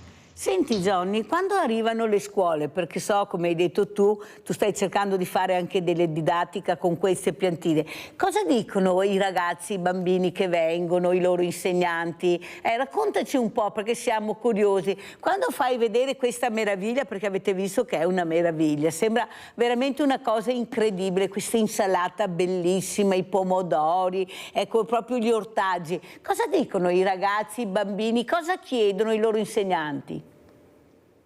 Guarda, questa è veramente la soddisfazione più grande che ho, perché quando i bambini vedono questo sistema rimangono davvero entusiasti di questo mondo, scoprono che le piante si possono coltivare anche senza la terra, ma soprattutto capiscono che c'è un equilibrio, capiscono, vedono il rispetto che c'è verso l'animale, perché proprio per il fatto che noi non possiamo utilizzare antibiotici dobbiamo far sì di creare un ambiente sano per il pesce, quindi non è un allevamento intensivo come qualcuno potrebbe pensare, ma è un rispetto sia della pianta che del pesce, e i bambini questo lo percepiscono e ne rimangono veramente contenti. Anche le maestre infatti si ripropongono e mi chiedono di proporre queste attività. Adesso noi ci stiamo attrezzando per diventare fattoria didattica, in modo tale che possiamo proprio diventare una azienda che fa anche divulgazione dal basso, e secondo me bisogna proprio lavorare tanto con i bambini. Senti Johnny, un'altra cosa che volevo chiederti, adesso stai cercando di aprire ancora di più, di creare questa fattoria didattica che è fondamentale a mio avviso, ma c'è un supporto oppure ancora devi trovare tutti questi paletti, la burocrazia? Cioè veramente dobbiamo capire se c'è qualcuno che sta ascoltando o se, come hai detto tu, sta sentendo ma poi non arrivano al dunque. Prego. Ma guarda, diciamo che in questo ambito qui entriamo quindi nell'ambito della multifunzionalità legata alle aziende agricole. Chiaramente ci sono degli strumenti attraverso il complemento di sviluppo rurale che danno degli incentivi per attuarle. Chiaramente riuscire a vincerli e anche ad attuarli, partecipare non è banale, perché chiaramente dobbiamo ottenere il permesso da parte del comune per quanto riguarda gli interventi strutturali. Gli investimenti da fare, con l'aumento chiaramente dei prezzi che ci sono stati dei materiali, sono molto importanti e quindi lo si fa, lo si pianifica, però con molti dubbi, perché chiaramente è sempre un esporsi in prima persona, in prima linea, quindi si cerca di farlo ma non proprio a cuor leggero. Hai fatto bene a spiegarlo, perché è molto importante anche capire che questi ragazzi, questi giovani, ecco, si stanno veramente impegnando molto e noi dobbiamo assolutamente supportarli, perché fa bene alla comunità. Senti Johnny, per caso, visto che sei di Crocetta, hai sentito parlare dei bacini di laminazione proprio che riguardano anche il tuo territorio? Come ben sai è un tema molto dibattuto nel mio comune. E quindi poi io, avendo diciamo così un passato ho fatto un dottorato in idraulica applicata ai fiumi, quindi sì, me ne intendo un pochino, e chiaramente poi questo è un tema, come sappiamo, abbastanza delicato. L'ho trattato tutta la settimana, ho i favorevoli, i contrari, farò un convegno anche sabato 29 qui a San Biagio di Calalta, perché appunto parliamo del fiume Piave naturalmente. Ti arriverà anche l'invito con la locandina, mi farebbe molto piacere averti ospite, ma tu sei più tra i favorevoli e i contrari di questi bacini di laminazione, Johnny? Allora, io sarei favorevole a una gestione distribuita su tutta l'asta fluviale, quindi sarei, a mio avviso, contrario a crearne uno o due di grandi dimensioni in un unico, al di là che tocchi Crocetta del Montello, indipendentemente dal luogo, crearne uno così grande in un unico spazio. Secondo me potrebbe creare comunque dei problemi, anche perché comunque ricordiamoci una cosa, tutti i calcoli che vengono fatti sono calcoli basati su tempi di ritorno di queste piene e avendo diciamo, lavorato all'interno di dipartimenti di università dove facevamo questi calcoli, sappiamo bene che possono avere delle incertezze piuttosto elevate. Quindi anche quando andiamo a creare un intervento di questa portata, comunque non si ha la certezza che questo sia sufficiente per gestire una piena di una certa entità, perché si sta tanto basando su questa famosa piena del 66, che è la piena più grande che è stata registrata nel nostro fiume. Però bisogna considerare che nel frattempo il clima sta cambiando e potrebbe tranquillamente portare piene anche superiori, ma soprattutto il territorio è profondamente cambiato rispetto ad allora. Basti pensare, sono anch'io autore di diversi articoli di ricerca dove si dimostra che la quantità di vegetazione anche nei fiumi e l'urbanizzazione è cresciuta tantissimo, quindi i fiumi hanno meno spazio di fatto, questo è un dato di fatto. E il fiume o in larghezza o in profondità lo spazio se lo deve prendere quando ha la necessità. Se noi non gli diamo la possibilità di allargarsi, lui si abbassa o esce. Quindi la soluzione vera, non attuabile, sarebbe comunque quella di creare quello che si chiama corridoio erodibile. Vuol dire lasciare lo spazio al fiume di fare il suo lavoro, quindi di muoversi. È evidente che oggi non è più possibile fare questo, ma dobbiamo trovare quindi una soluzione che ci permetta di avere molta flessibilità.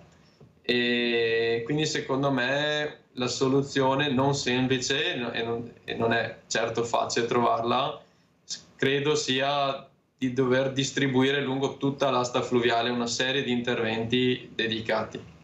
Praticamente tu stai dicendo non intervento invasivo molto grande, ma interventi che si distribuiscono tutto il percorso del fiume per contenere l'acqua, o sbaglio? Sì, esatto, ma anche perché consideriamo una cosa, andiamo a creare un invaso dove qualora questo funzioni è un'acqua che viene invasata che poi magari non possiamo neanche utilizzarla per l'agricoltura, abbiamo un problema d'acqua.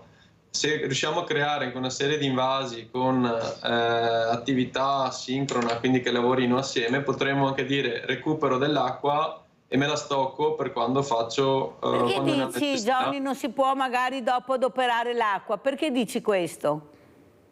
Chiaramente se vado a creare un invaso grande di laminazione, poi l'acqua che rimarrà là ferma è ricca di detriti, è ricca di, diciamo così, sedimenti in sospensione ed è difficile riutilizzarla come fosse un unico bacino di raccolta dell'acqua piovana per l'agricoltura. Quindi sarebbe un raccogliere l'acqua al scopo puramente di sicurezza, nobile chiaramente, però secondo me noi dovremmo provare a pensare a delle soluzioni che uniscano sia la sicurezza e sia anche la necessità d'acqua che c'è in agricoltura. Quest'anno lo sentiamo meno, ma attenzione che non è detto che questa sia una regola. Allora Johnny, ormai siamo in chiusura, ecco, cosa vuoi dire, che appello vuoi fare alla politica? Prima abbiamo avuto il capitano Toninato che ha detto bisogna dragare i fiumi, tenere puliti gli argini, avere cura dell'ambiente. Tu cosa vuoi dire? Allora guarda, io ti dico, sono d'accordo, ma non deve essere una regola univoca, nel senso che noi dobbiamo convivere sì con la sicurezza del territorio, ma dobbiamo anche renderci conto che i fiumi sono gli unici corridoi fluviali di fatto che uniscono il mare con la montagna. Ok, quindi il corridoio fluviale è un luogo dove anche è fonte di nidificazione per gli uccelli migratori, è un luogo dove gli animali possono spostarsi liberamente senza intercorrere in recinzioni che ci sarebbero, e quindi dobbiamo mantenere anche dei tronchi, ad esempio, spiaggiati sulla riva. Questo perché permette poi agli uccelli di creare quell'ecosistema. È evidente che questo non è una regola applicabile dappertutto, ma bisogna trovare un equilibrio, come sempre. L'equilibrio tra la convivenza nostra, che è legata quindi alla sicurezza, ma anche alla biodiversità che dobbiamo mantenere, perché se eliminiamo la biodiversità e pensiamo quindi solo alla sicurezza, attenzione che lo stiamo vedendo anche nel Prosecco. Basta, non ho più tempo, ti inviterò ancora, spero tanto che tu venga a questo convegno, ti aspetto veramente, guarda, perché fa molto bene, perché questi sono i nostri giovani, avete sentito, questi sono anche i nostri ragazzi, questi sono i bravi ragazzi. Grazie, grazie, adesso andiamo a pranzo con la proposta di Mirella. Pollo in umido con peperoni. Il peperone ha la fama di essere un vegetale piuttosto indigesto. Per ovviare a questo inconveniente, dopo averlo tagliato a falde, lasciatelo una decina di minuti sotto un getto d'acqua fresca. Sarà più digeribile. Ingredienti per 4 persone. Un pollo tagliato in 4 pezzi. 3 peperoni di colori diversi. 2 bicchieri di vino bianco secco. Una cipolla rossa, 2 spicchi di aglio, una foglia di alloro, 2 foglie di salvia, timo, un rametto di rosmarino, farina, olio extravergine di oliva, sale, pepe.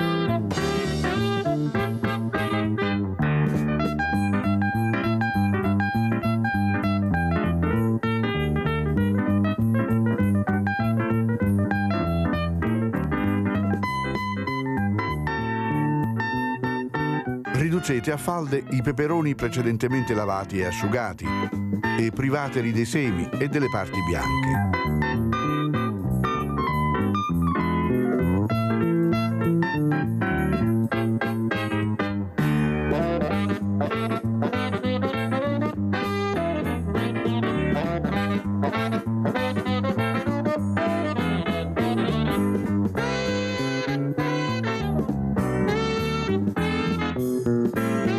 Fate qualche incisione nei pezzi di pollo.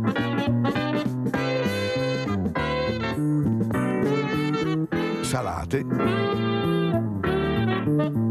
Pepate. Infarinateli.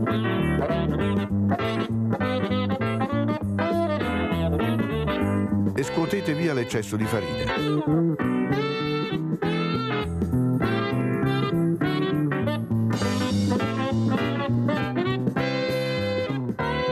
Rosolate i pezzi di pollo in una padella capace con 3-4 cucchiai di olio. Con l'alloro,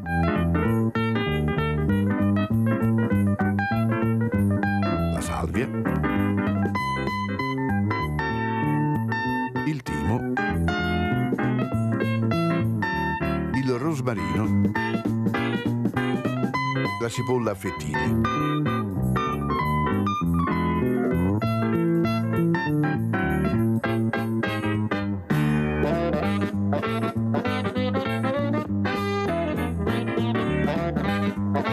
Quando il pollo è colorito, aggiungete gli spicchi di aglio.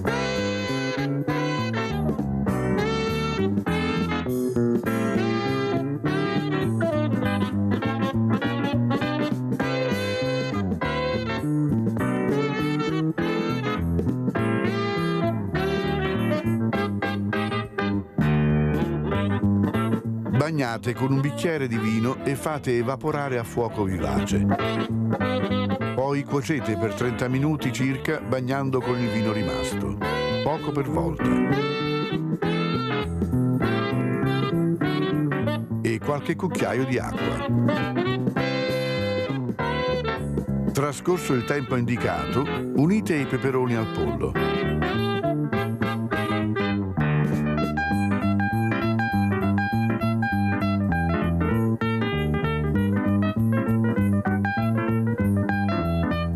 Salate un poco e cuocete ancora 15 minuti circa, con coperchio e a fuoco moderato.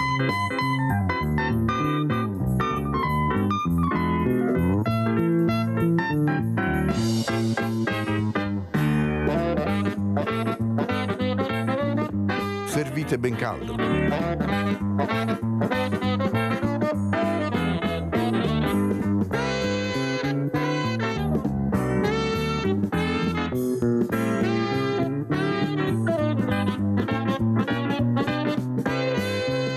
E buon appetito!